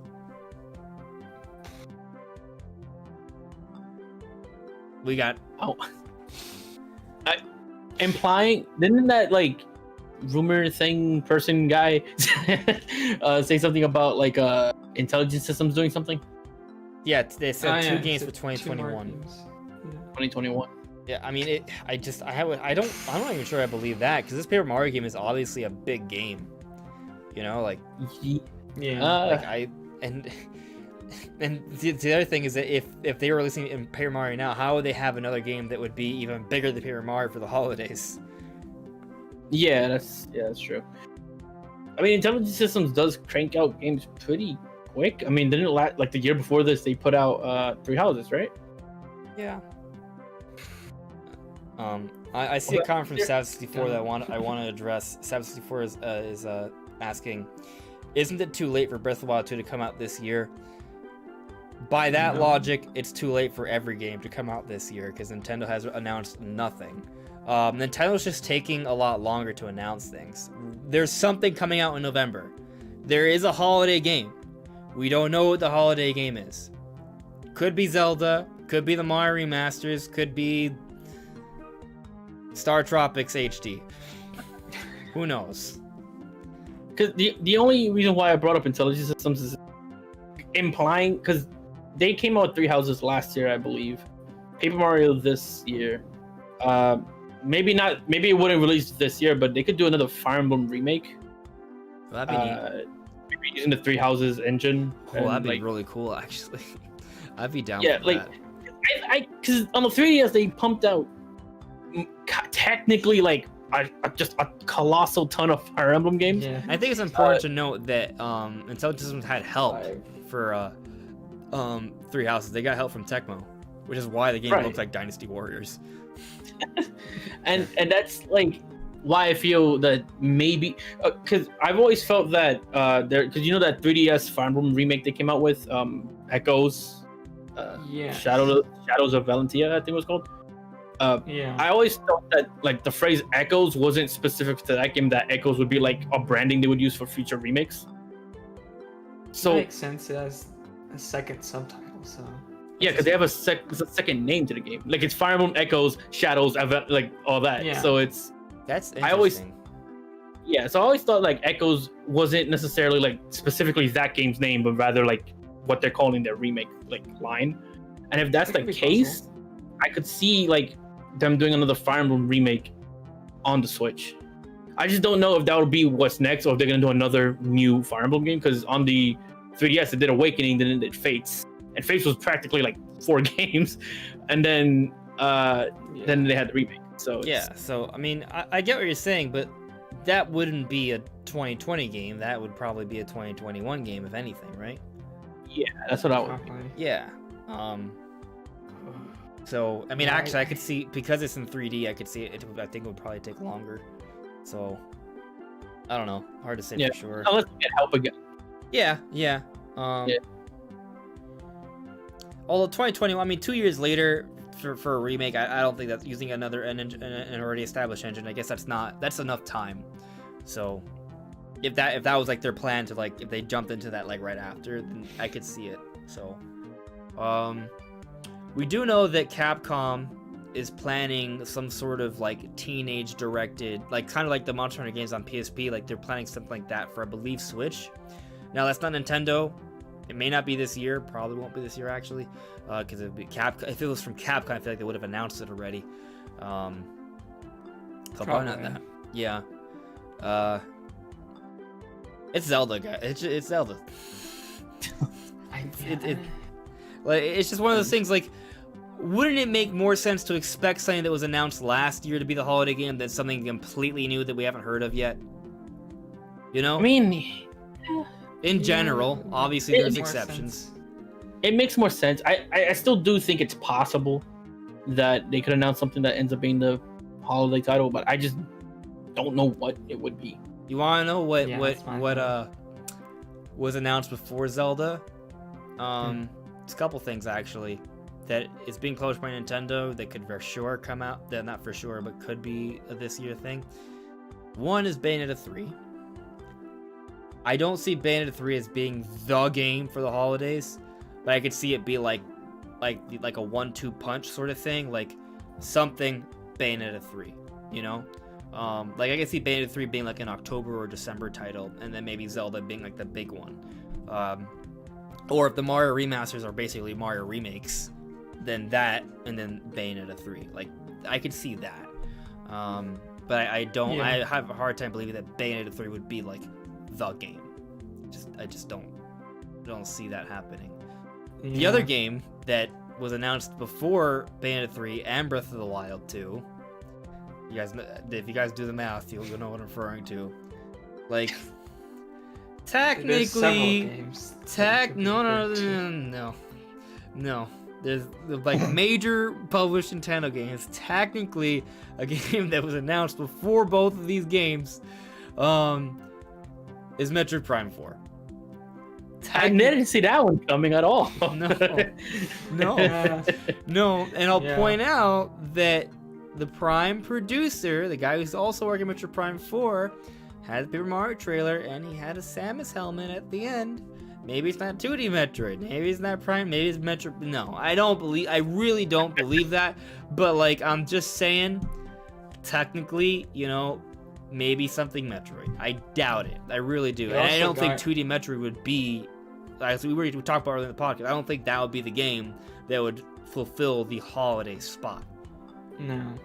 We also, Shin Megami Tensei, we don't, what happened to that game? That also wouldn't fulfill the holiday. Because I love Shin Megami Tensei, and that game just faded into like I don't think it's vaporware. I think it's just canceled. Oh no. Oh, I'm just kidding. I don't know. I don't think it's coming out this year. What happened to that game then? No, I think it's probably gone through some development hell. Probably. But I don't think it's gonna. I think it's probably just gonna come out next year or something. Yeah. Sure. I want to see that game because I played the other Shin Megami Tensei game. I enjoy all of them, and I want to see 5. I remember seeing 5 at that presentation and being like, just excited for it, just like, yes, I want to play this. This looks awesome. And then that's all I ever saw of it. Right. So it's like, what happened to this game? He just died. It's like Persona 5 came out and they just like, yeah, I'm not making this game. Oh, we're making other games. What? What? Yeah. This is the 5 you were looking for. You said the 5th Shin Megami Tensei? Yeah, Persona 5, right? Yeah, that's the one. Is that maybe why we haven't seen Persona 5 on Switch yet? That they just want to make sure they get Shin Megami Tensei out first before they. Maybe. Wishful thinking? I don't know. I don't know why you would do that. Just put Persona and then Shin Megami. I think it's just one of the things where you have to assume at this point that definitely something's not going right with development. Which doesn't mean it's canceled. It just means that they've had some hiccups, or they're just making the biggest. Pull game a of all Square time. Enix and release the game like 10 years from now. Or I guess by now it'd be like 7 years from now. Just 10 years after they initially, reveal it. So I got 2 apps here. First is from Sabbath. Sabbath asks, "Do you think a new Donkey Kong game could come out anytime soon?" Well, we've been talking about holiday games from Nintendo, and if there's no Zelda, and if it can't be Bayonetta 3 or 2D Metroid, and it's not the Mario remasters, who else but the Big Ape himself? Especially. Nah, I mean, Donkey Kong's cool. I don't think he's a holiday title cool. Yo, what if it's a 3D I would Donkey Kong love game? a Donkey Kong. Who plays 3D like Donkey Tarzan? And I mean, I enjoy them. I really do. I don't think so. I don't think 3D Donkey Kong game. It's a different level, man. It's like 3D Mario, Donkey 3D Mario, Kong game different level. with King K. Rool. I would like K. Rool again. Yeah.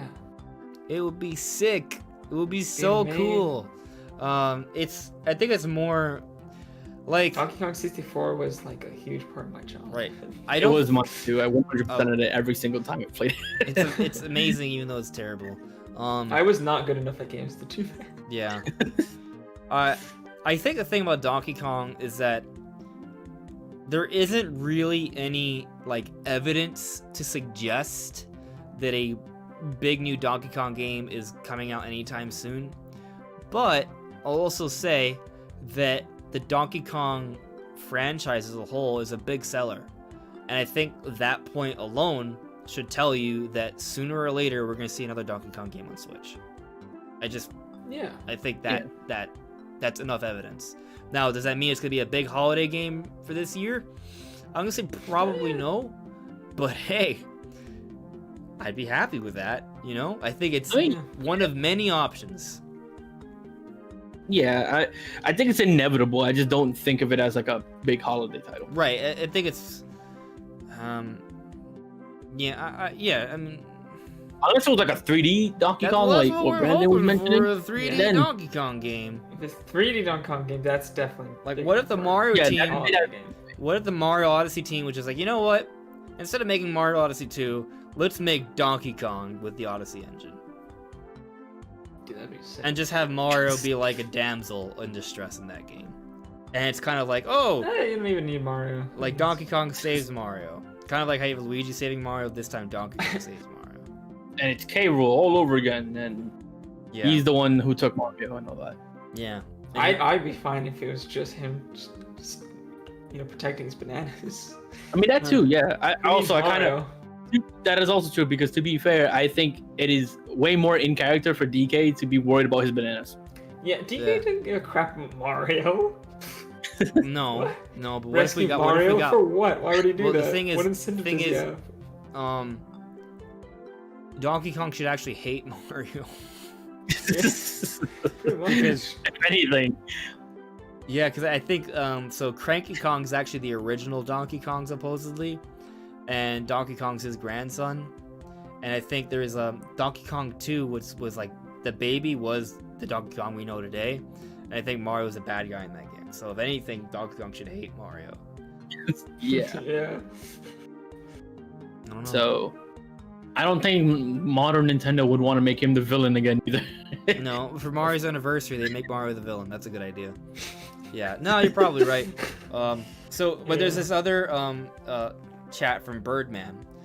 So, Birdman said, Sabby said that Breath of the Wild 2 would be coming this year, but then internally got delayed. But then Nintendo said recently that their 2020 games are on track. So, I mean, like, I would love it if that was, like, kind of the case, but I think the, in terms of the timeline of things, I feel like it makes more sense that Sabby heard Breath of the Wild 2 was the plan for this year, but then got delayed, probably because Anuma's like, oh, let's get all crazy with this game and take Link to space, and then... And then we got the information from Sabby again saying, oh, well, it looks like it might not come out this year. It's not set in stone, but it looks like it might not come out this year. I think all of that could have been, like, before Nintendo's 2020 plans were set. So the plans that Nintendo was referring to in these statements could be from after whatever internal plans delayed Zelda from this year. I think that is totally possible. But I'll also say, I would absolutely love if the game got delayed, just for them to be like, you know what? We want to add all this new stuff, but also we're gonna put out a Switch Pro next year, and this is gonna be like the big title for it. We're gonna make it like super optimized for Switch Pro. Yeah, I can kind of see that, but I also can kind of see another scenario where it's actually the Switch Pro launching alongside Metroid Prime 4. I don't think we'll see Metroid Prime 4 launch in 2022. Yeah, well, you could be wrong. I don't want to wait that long for a Switch Pro. By that point, that's like a year or two before I think they should release a new Switch. So yeah, I guess see the Switch Pro next year. If we go by the timeline of when we got the firmware update suggesting Switch Lite, that was like a year and a half about. So if we go by that timeline, we probably should expect the Switch Pro like by the halfway through or like the third quarter of 2021. But that doesn't mean it has to be that way. It could come out sooner. Like I'm all for your idea that Switch Pro and Breath of the Wild 2 come out March 2021, and it's like a 4-year anniversary for Switch. You come out with a new Switch, a more powerful one than it has Breath of the Wild 2. Like that's. I mean, like a lot of people are like, oh, they're kind of assuming that a Switch Pro would come out in the holidays, but like, why? The original Switch didn't come out in the holidays. Nah, like, why does this have to come on the holiday? No, I see your point. But I also want to say that Metroid Prime 4, if you look at all the hirings, like this game is on pace to be like a beast of beasts in terms of like graphical fidelity. People working on it, Call of Duty people working on it. Like this game is gonna be a real looker. I definitely think it's just like absolutely amazing tech. Yeah, like it doesn't. And I think both games definitely can be like pro sellers if they were trying to do that. Right, and it doesn't mean that Prime 4 has to launch with Switch Pro. Like it could, maybe you're right. It launches alongside Breath of the Wild 2, and then Prime 4 comes out 6 months to a year later or whatever, and that game's like, hey, this game takes advantage of Switch Pro. Like that's totally fine. You know, like it could go both ways. Hard to say.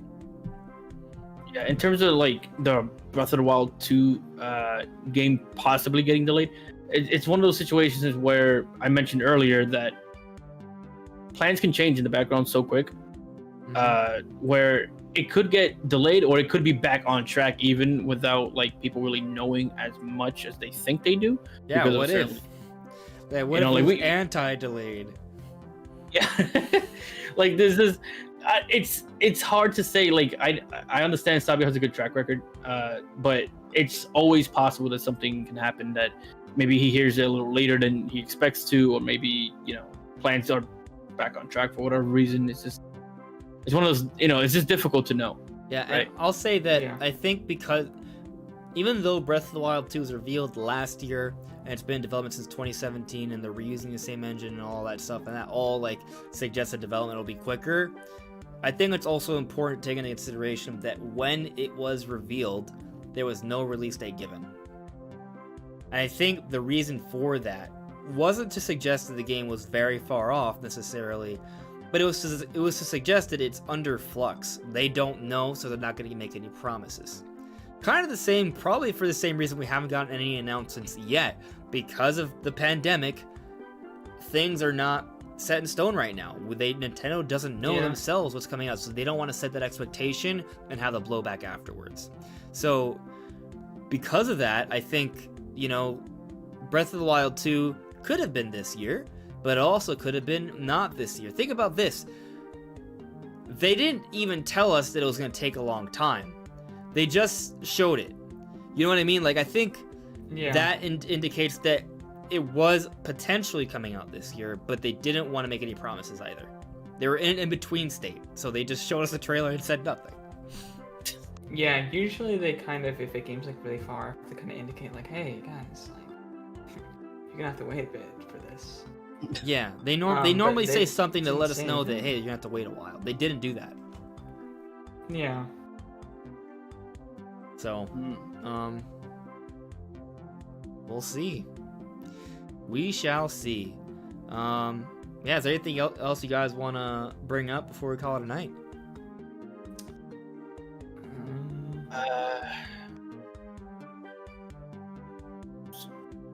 The only thing I can think of is probably see another Smash character before the end of the year. Oh yeah. I wouldn't be surprised if we see two. And actually, I guess we didn't talk about it. Let's say there is a Nintendo Direct this month. Do we see the next character reveal? I don't think so. I think it's too soon right after Min-Min's release. Yeah. But I do expect another character before the year ends. I feel like there's that's definitely more... gonna be another character this year. I mean, we got 6 characters over 2 years. You think, 3 characters probably gonna come out this year, 3 characters next year, or something like that. At least 2 this year. Because they started kind of in the middle of the year with the releases. Yeah. Maybe there's 2 this year and 4 next year. That's kind of I'm thinking 2 this year, at least 1 more this year, and then the next year will be 4. 1 more this year. Yeah. I guess my thing is just that I'm thinking we got the Byleth came out in January. And then we didn't get the next character announcement until March, the end of March. But that was also the distance between Fighters Pack 1, Fighters Pass 1 and Fighters Pass 2, So it's a little, I think there had to be a little bit more of a divide there. My thinking is just if you try to split evenly between this year and next year, when you start halfway through the year, that would mean a lot more, you get them a lot closer this year, and they'd be way more spread out next year. Yeah. They'd be way inconsistent. I'm going to say that if there is a major Nintendo Direct where they outline the holidays, they tell us what's coming out in November and all that stuff, this month, I'm going to say that there will be a DLC character announcement. I do not expect it to be well, let me explain. I do not expect it to be a fully fleshed out thing. I think it'd be something like what they did for ARMS in the Direct, where they said, hey, there's something from this franchise coming, but you're gonna have to wait a few more months. Like that, right? And I want you guys to take this into consideration. While it may seem like, oh, but why would they have one character announced shortly after one comes out? Well, what did they do last year at E3? They literally revealed 2 different characters with gameplay in the same presentation, and they were separated by months. So I don't think it's unprecedented to think that they could have a semi-character reveal a few weeks after the release of a character. Especially if this presentation is meant to be the big Direct for the year. I still don't think there would be one, to be honest. That's fine. We don't have to agree. And I'm only saying this if it's a major Nintendo Direct. If it's a Direct Mini or just a couple trailers, no, I don't expect to see it for months. But if it's a major Nintendo Direct to be the Direct, the E3 Direct replacement, then I do expect there to be one character reveal, even if it's just a semi-character reveal, like what we saw with the Direct Mini in the beginning of the year. I do prefer if they don't tell us what franchise it's from at first. I feel like that kind of lessen the excitement. Oh, maybe it could just be an even more vague teaser. You know, maybe it could be like a silhouette or something that we're just like, what is this? You know, like. I think the most interesting way to do it is either one of two ways. You either do it the way they tease Byleth, where they just kind of say, "Oh, hey, Sakura is having a presentation soon, and you don't know who it is, so you just watch and find out." Right. Yeah. Or they don't tell us anything at all, and it just the trailer just starts in a direct. Because I feel both of those have the most like levels of excitement and hype behind it. Because when you tell us like what franchise it's from, and then you tell us who it is afterward, I feel like for most franchises, people are gonna know who the character is already. Yeah. Yeah. For most. Yeah. I feel like ARMS is the only one that doesn't really apply to that because I guess even ARMS, like both me and Andres were like, yeah, if it's gonna be one character, it's gonna be Min Min. Yeah, like most of the time you're gonna. Yeah. And actually, you know what? Shifty, you forced me to change my opinion, so I'm gonna readjust my opinion. I don't think it's gonna be a semi-reveal. I think it's either A, if there's a Nintendo Direct happening this month, it's gonna be a full-blown character reveal. Because you're right. I think, to what you said, it's either A, like a surprise thing, like with a presentation, or just a full-blown character reveal. And I know that may seem a little crazy, but like I said earlier, at E3 last year, they had 2 character reveals with gameplay in one presentation.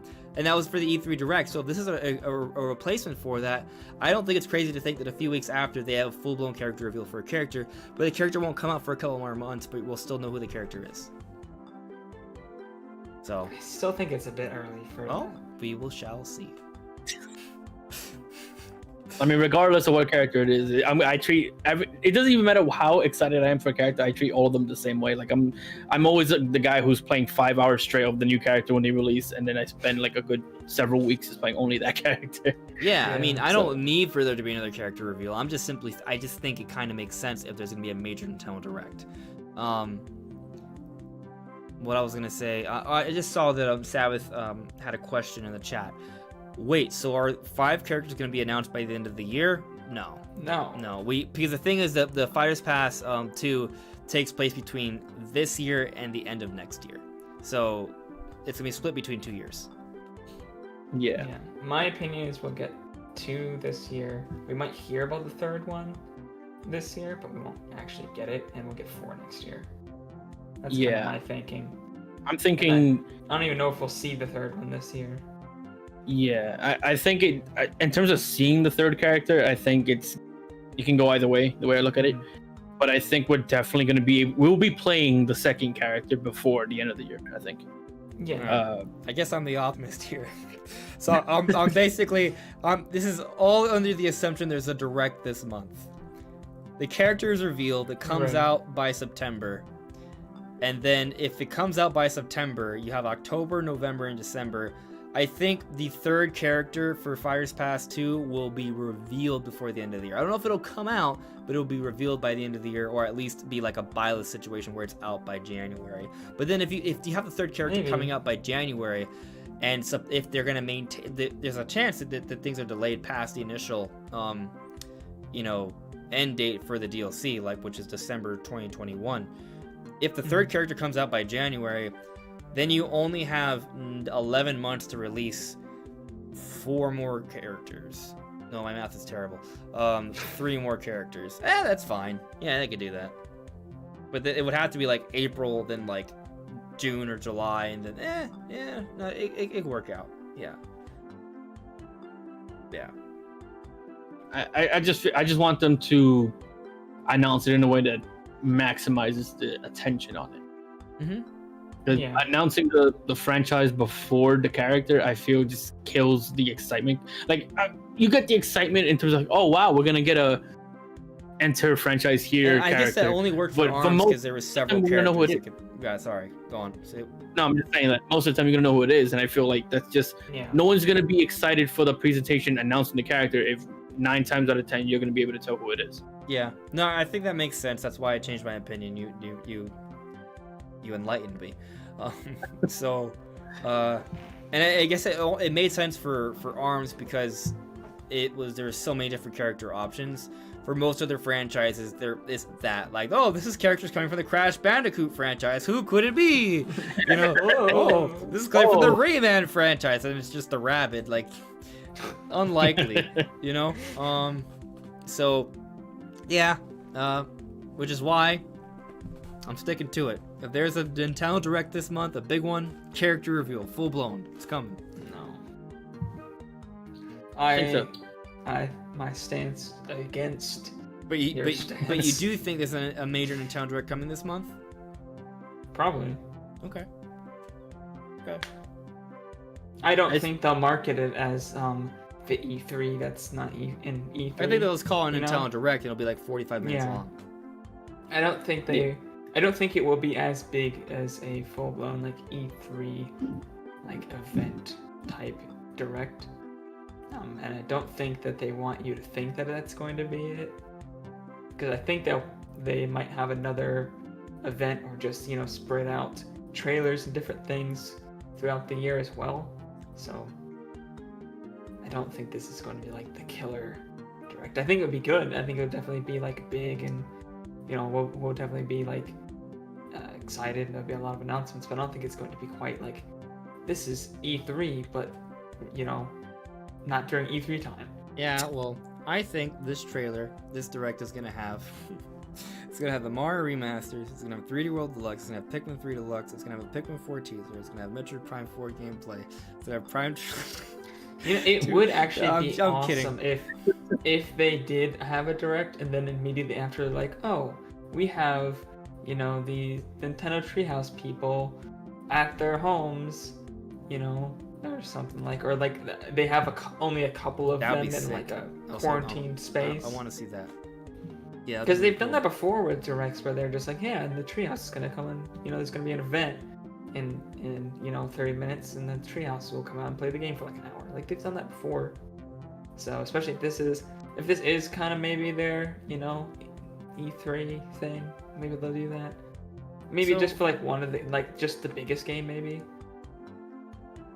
You remember when we got the report from VentureBeat that Nintendo was not going to have an E3 Direct and they just wanted their partners to announce games whenever they felt like having them? Yeah. We haven't gotten that many third-party announcements. Yeah, nothing's really been... Like, there hasn't been, like, anything significant that I could think of. What if they were like, yeah, just tell people that and no, everything's going to be here? Or what if it's like, the Direct is, like, mostly just first-party stuff? I'd be fine with that. I mean, yeah, the only third-party anything I can think of that was announced was maybe that Kingdom Hearts rhythm game. That was kind of it. That I can. Like, what else was there? I don't know. Nothing I care about, apparently. Yeah. There was nothing I care about.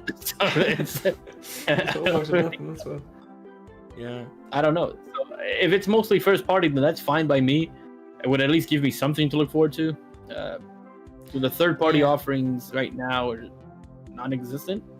I don't know. I feel like maybe like if the major third-party stuff would still be in the Direct. I think the silence maybe something like No More Heroes, then it'll be there. But I feel like the silence is almost indicative that maybe they're holding off their announcements. But also it could be that there's not that much to announce. Maybe. Well, there's been some stuff, like, I think, did we hear, like, Apex Legends was coming to Switch or something like that, and there's, like, some different EA games. This fall. Like, there's been some stuff. I know the Doom Eternal, I don't know who's the development studio that's handling the port, but they said something that they had something to show soon. I mean, it makes sense. It's supposed to be coming out sometime this year still. Right. Because actually what's going to happen is that in the Nintendo Direct next week, they're going to reveal Doom Eternal, and then they're also be like, oh yeah, Doom Guy's coming to Smash Brothers. Yeah. As much as I would love that. And that's why we got the Vault Boy amiibo. We got the Vault Boy Mii costume with Min Min. I mean, you know my excitement. Yeah. The more realistic, the more realistic take is that the Vault Boy Mii costume is the extent of Bethesda content in Smash Brothers. I mean, I wasn't expecting it in the first place, so I mean, it's cool. Like, I wasn't able to record my reaction for when I saw the Vault Boy, but I genuinely had an audible reaction to it. Not because I was excited, because I like Fallout, but not Fallout 76, just to be fair. But I do. Not that. Just a disclaimer. I do like Fallout. So when I saw the SMASH thing with the way it's spelled like special in Fallout, when I saw that, I was like, wait, Fallout? Like that was like my reaction was audible. Like I was like, wait, they're actually having something Bethesda related in Smash. Okay, that's kind of cool. Can we go further with that? Can we push that a little bit further? Because Doom Guy or Doom Slayer, however name they end up using, would be up there with my most like exciting reveal. Oh, yeah. So Yeah. There are 3 characters that can truly excite me for Smash, and Master Chief, Doom Guy, and Rex and Pyra. For So me, that's 3 that would make me actually super excited. For me, it's Lucky from Lucky's Tale, Minecraft Steve, and Barney. sure it is, buddy. The Trinity. The Holy Trinity. Yeah. Barney would be so sick. He's not an anime character or a movie character, so it would still be okay. He's live action. I only really have 2, which is Travis Touchdown and Doom Guy. Yeah, those would be cool. Yeah, no, for real, for me, it's Rex and Pyra, Gino, and Silex. Of characters that I think could happen. Yeah. Yeah. I mean, I don't think Doom Guy is realistic, but now it's a little more realistic now, seeing the Vault Boy thing. You know, so it's not. I guess you could say like my wants are not really like, they weren't choices based off of like expectations or like realistic. I said Master Chief, so obviously mine were clearly not based off expectation. Yeah, I mean, Master Chief has more of an argument, at least because of Banjo and all that, but yeah. I don't know. I mean, I think the Doom Guy thing is mainly just, do they think it'd be a fun character that people would want to play as? Like, I think that's... Hell yeah. Of course he would. You guys say that, but you know what I mean? Like, at the same time, like, it's not like they definitely always go for the character that's like, oh, for sure, this character's gonna sell the most. Because if that was the case, why isn't Sora in there? You know, like, right. They went for Terry. Terry's cool. Hey, Latin America loves Terry. Exactly. Where do the most sales come from? North America, Europe, and Japan. I bet some Latinos bought it now. But I mean, if anything, like Doom Guy, I this is just my personal opinion. I feel like some people don't understand the moveset potential Doom Guy would have. Jay, grab. Good. He has way more moves that people I think like if you haven't played modern Doom, yeah, like if you haven't played the modern Doom games, I feel like some people think he would just point and shoot, which is not what he does. Like he shoots, sure, but he does a lot more. There's so many weapons and weapon modifications that they could pull from. There's a moveset and a half there. Yeah. I think out of like every, I mean, I could be wrong. Maybe there's somebody I'm not thinking of, but I feel like if they wanted to represent the FPS genre, I feel like he's the one with the most moveset potential. I don't know. Like, honestly, I feel like they could just use Link from Link's crossbow training if they want to go for that. Other than, obviously, Wolfenstein, Doom's like... I just noticed you have your oldest. Wolfenstein shirt on. Yeah. Oh, yeah. One of the oldest running FPSs. Like, period. Yeah, So, I mean, I think there's that history there. So from the history perspective, from a popularity perspective, from an awesome perspective, moveset potential, like there's a lot of reason for him to make sense. So I think it's just one of those things where like, hey, this I don't know. I think it would work. I'm for it. Yeah. I wouldn't say it's unrealistic. I just think it's not like super likely. Yeah, that's how I look at it. Like, especially after seeing the Vault Boy thing, I just don't think it's super likely.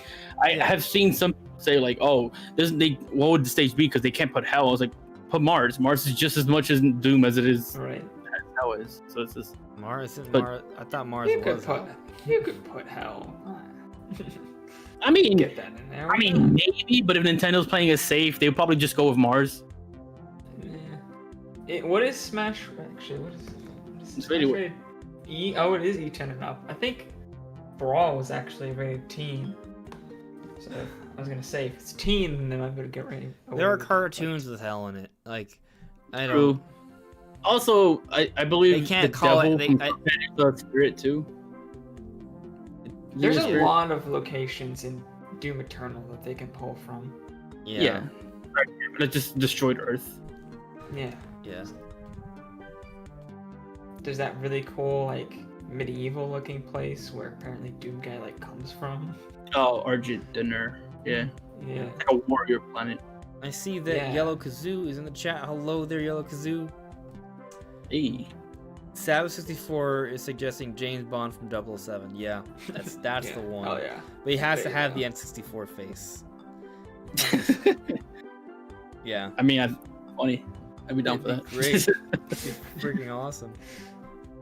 Yeah, I think they could. I think you just go with. I don't know. I feel like Mars is what you would do though. Yeah. I just feel like because Mars, at least when it comes to the first Doom, Doom 3 and Doom 2016, Mars is just as prevalent as Hell is. Yeah, I just think there's other cool locations that they could pick. Yeah, but Mars especially is kind of the most iconic one. Yeah, if it's not Hell specifically, Right, like if it's right. not If Hell, you're not going for Hell. yeah, like then it would be Mars. If they wanted to represent Doom Eternal specifically, then they can go with the Argent Dinner, they can go with Urdak. Yeah. It just occurred to me that Bethesda has a couple games that have Mars settings. In Wolfenstein, you go to Mars. That is true. I think it's the first one, right? Or was it second? No, it's I know. two. I It's played two. Wolfenstein 2, and we went to Mars. Yeah, you're right. Yeah. So, yeah, I forgot about that. Yeah. I did too. And It's I'm such a wanting to forgettable segment. Yeah. Well, it wasn't forgettable for me because you like got to see like I don't want to say his name because I'll get demonetized, but you got to see evil dictator as an old man. It was famous cool. Just Yeah. it was very strange. Yeah. Yeah. I mean, I think that was the kinda point of the sums up game, that though. game in general, though. I like id shooters are just strange in a lot of Yeah. places. It's just, like, But they're Like, some of the best. yeah, they are. So good. they definitely are. So, there's a few questions here. I don't know if did I get to Birdman's? I think Breath of the Wild 2 will get our trailer by the end of this year, if not early next or even next year's E3 Direct. I think for sure we're seeing a trailer this year. Like, I don't think anyone's gonna debate that here. I think we'll see it again by the end of the year. Yeah. Yeah, In some capacity. that's fair. Yeah. Yeah. I see Blake Landry is asking, do you think that Mario All-Star remakes could use Odyssey engine? So, if, and this is an if, this is not a I think, this is like a maybe. I think maybe there's a chance that Nintendo could take a definitive edition-like approach to the Mario remasters. If that's the case, then something like the Odyssey engine they could use for these games. I mean, basically, Monosoft used the modern Xenoblade engine for Xenoblade Chronicles Definitive Edition. I could see them do that for the Mario remasters, but that doesn't mean those games would look as good as Mario Odyssey. I think, but they could still redo a lot of stuff and still have it running in that engine. So I think that is a possibility, but I don't expect these games to look completely new and fresh and to look exactly like Odyssey, but set in those worlds. I don't expect that. That's like I think that's like a best case scenario for the record. Like I think a definitive edition approach is the best case scenario for the Mario remasters. Yeah, I think that's a fair one to go with. I don't really see a full remix for every single one of them. Yeah. No. In my opinion, all I see for Sunshine and for Mario Galaxy, really all I see is the Wind Waker treatment. I could see them doing more for 64 because that needs a lot of work. But I don't think they need to put a lot of work into Sunshine and in Galaxy, so I think they won't. I think they'll be like, this game already looks really good. You slap that in emulator at 1080p, it already looks like really, really good. It's very so sharp. You put some better textures and better lighting, and boom, those games are good to go. And then just focus your efforts on Mario 64 where it's actually, needed. Yeah. Yeah. Sabbath64 added me. Do you think that Nintendo will improve their online service with bringing N64 GameCube games to the service? So, every September the last 2 years, we've gotten some sort of Nintendo Online update, I think. If I'm not mistaken. I do semi-expect there would be an update this year as well. I don't know if I expect that during this Direct. Maybe if there's like a September or October Direct, that's when they do it. And Right. if that's the case, it would be amazing if it's N64.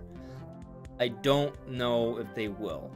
I think to support that idea, we did see like an N64 controller patent not too long, like about a year or so ago, right? Even longer actually. But we also never got the N64 Mini. Some people were thinking that we would see that, but I also think it should be noted that the NES Classic and the Super Nintendo Classic, those systems are considered classics by a much larger audience than the N64. So there's less reason to have an N64 Classic. So I think that's partially why Nintendo didn't do that. So I don't think it was because for sure they were going to have N64 games come onto Nintendo Online. I think it was just because it made more sense to have to focus on the other two because there was sales potential there. In my opinion, it might have just been that they didn't want to release a console because the N64, the SNES Classic was already kind of high priced compared to the NES Classic. Yeah. And then the N64 Classic, naturally, you think that'd be, even more expensive. Maybe they were just looking at like, we don't think this will. We think maybe it's too expensive. And they would also probably have to like come up with like a different emulator, because I don't think the N64 games would have run quite the same on the NES and SNES like chipset. Like they would have to change it a little bit. No. You don't think so? No, yeah, they would definitely have to. Oh no, you agree with me that it would have required a little bit more R&D. I know that change that it. chipset is strong enough to run like right, but it would have to be like package. optimized and reworked a little bit. Yeah. I think which requires effort. Because I think they just basically use the exact same chipset from the NES one. Like there's minimal changes to it. If an N64 use an N64 one, there has to be more done. Not a lot, obviously, because it's just N64 games, but there still has to be something. So, just more investment there, higher price, like you said. So, for all those reasons, I think it just didn't make that much sense for them to do it. But does that mean that they'll have an N64 online? I really hope they do. I think they will eventually. I think it makes sense. I feel like they're gonna cop out and give us Game Boy first. God, please, no. I think it's possible they're gonna put N64 eventually because I think the reasoning is different than the reason why we didn't get an N64 Classic. Because if I remember correctly, I think there was actually an article. I forgot from who it was exactly, but I remember there being like an explanation somewhere where they were saying that the reason why they went with an NES Classic and SNES Classic was because the Wii U was at a decline. Like, the Wii U was at it was basically like, the last nail was about to be hammered in. It was basically over.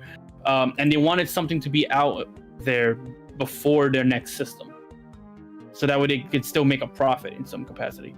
And with the Wii U not making as much money as they wanted, there still being some time before the Switch, I think it was a situation of like, they put it out there to have something out there. Yeah. And I think with online now, we don't really need the classics.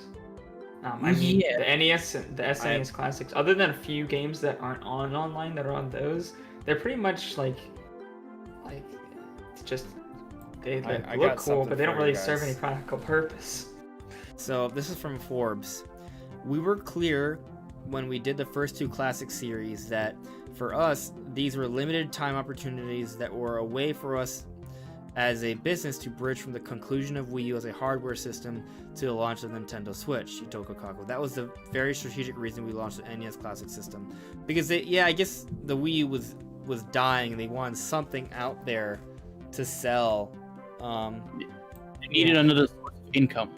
Yeah, that makes sense. And with that happening, with the Switch being out right, at this point in time, there wasn't really a need to release an N64 Classic.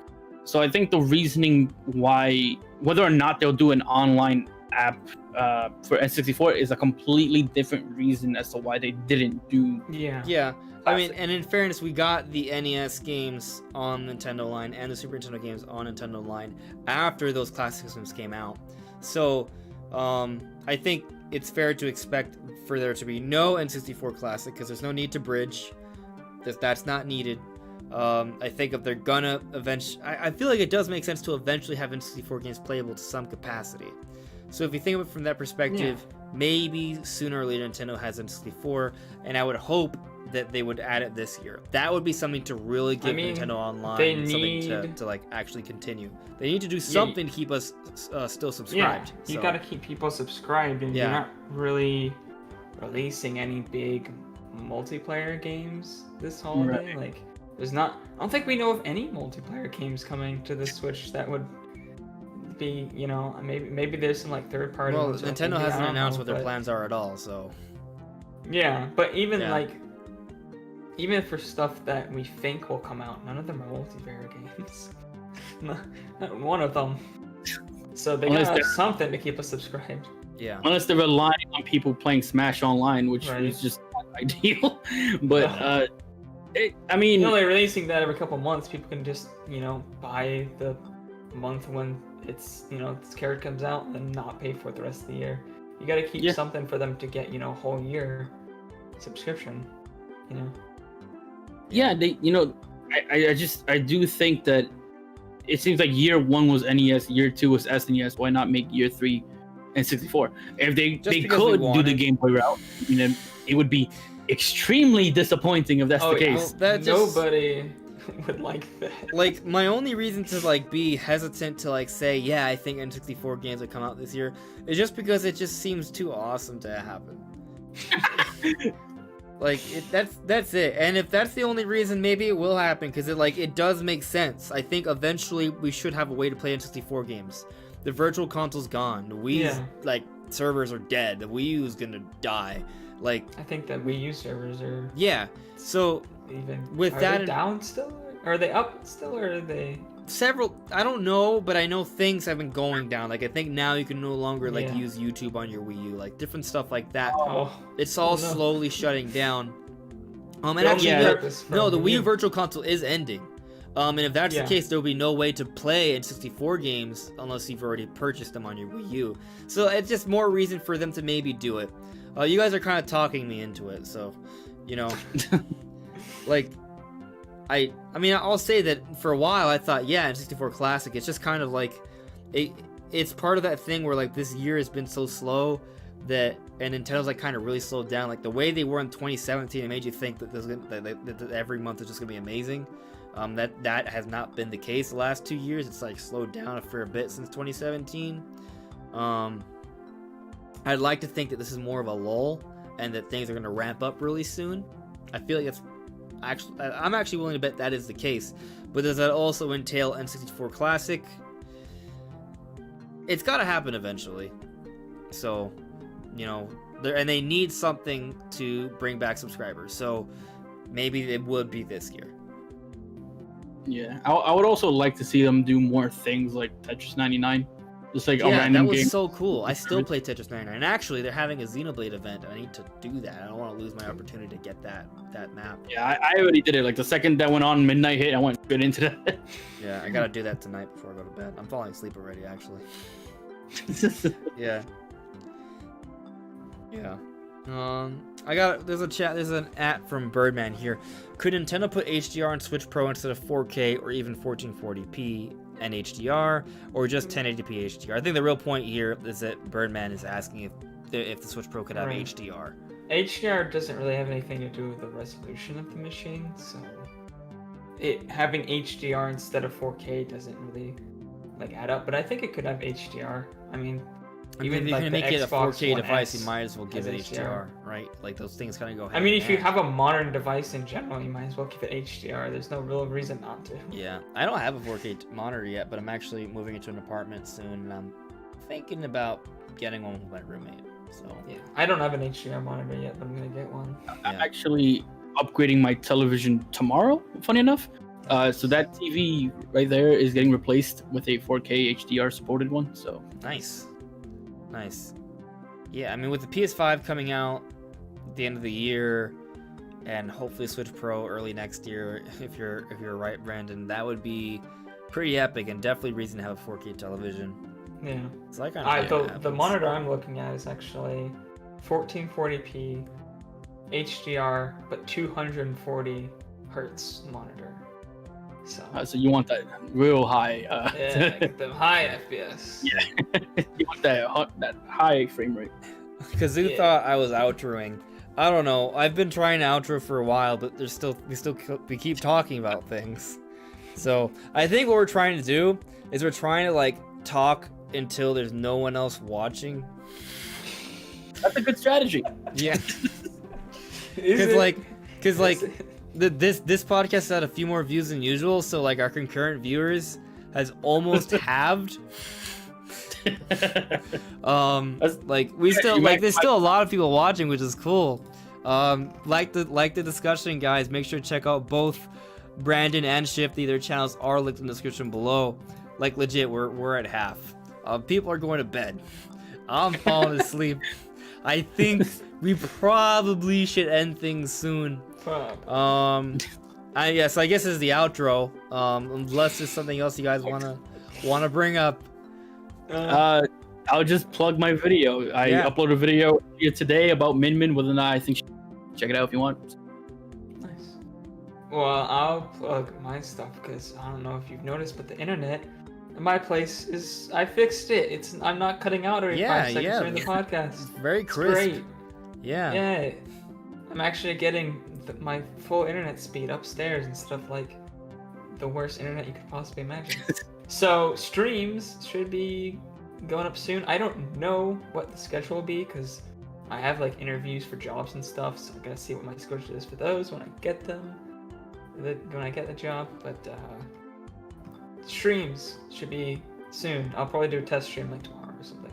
So very cool. I am looking forward to that. And also, yeah. So guys, make sure to check out Brandon's streams. Make sure to check out his channel. Follow him there. And also check out Shifty's video on Min Min for the win-win. Dude, I remember saying that phrase so much. Min Min was always my favorite character. Yeah. So yeah, well, just stay tuned, guys, because there's probably gonna be some reaction videos when we have them Nintendo Direct this week. All right. Let's go. I don't know. I'm just joking. We'll see. All right. Take care, guys. Have a good one. Bye, guys. Later.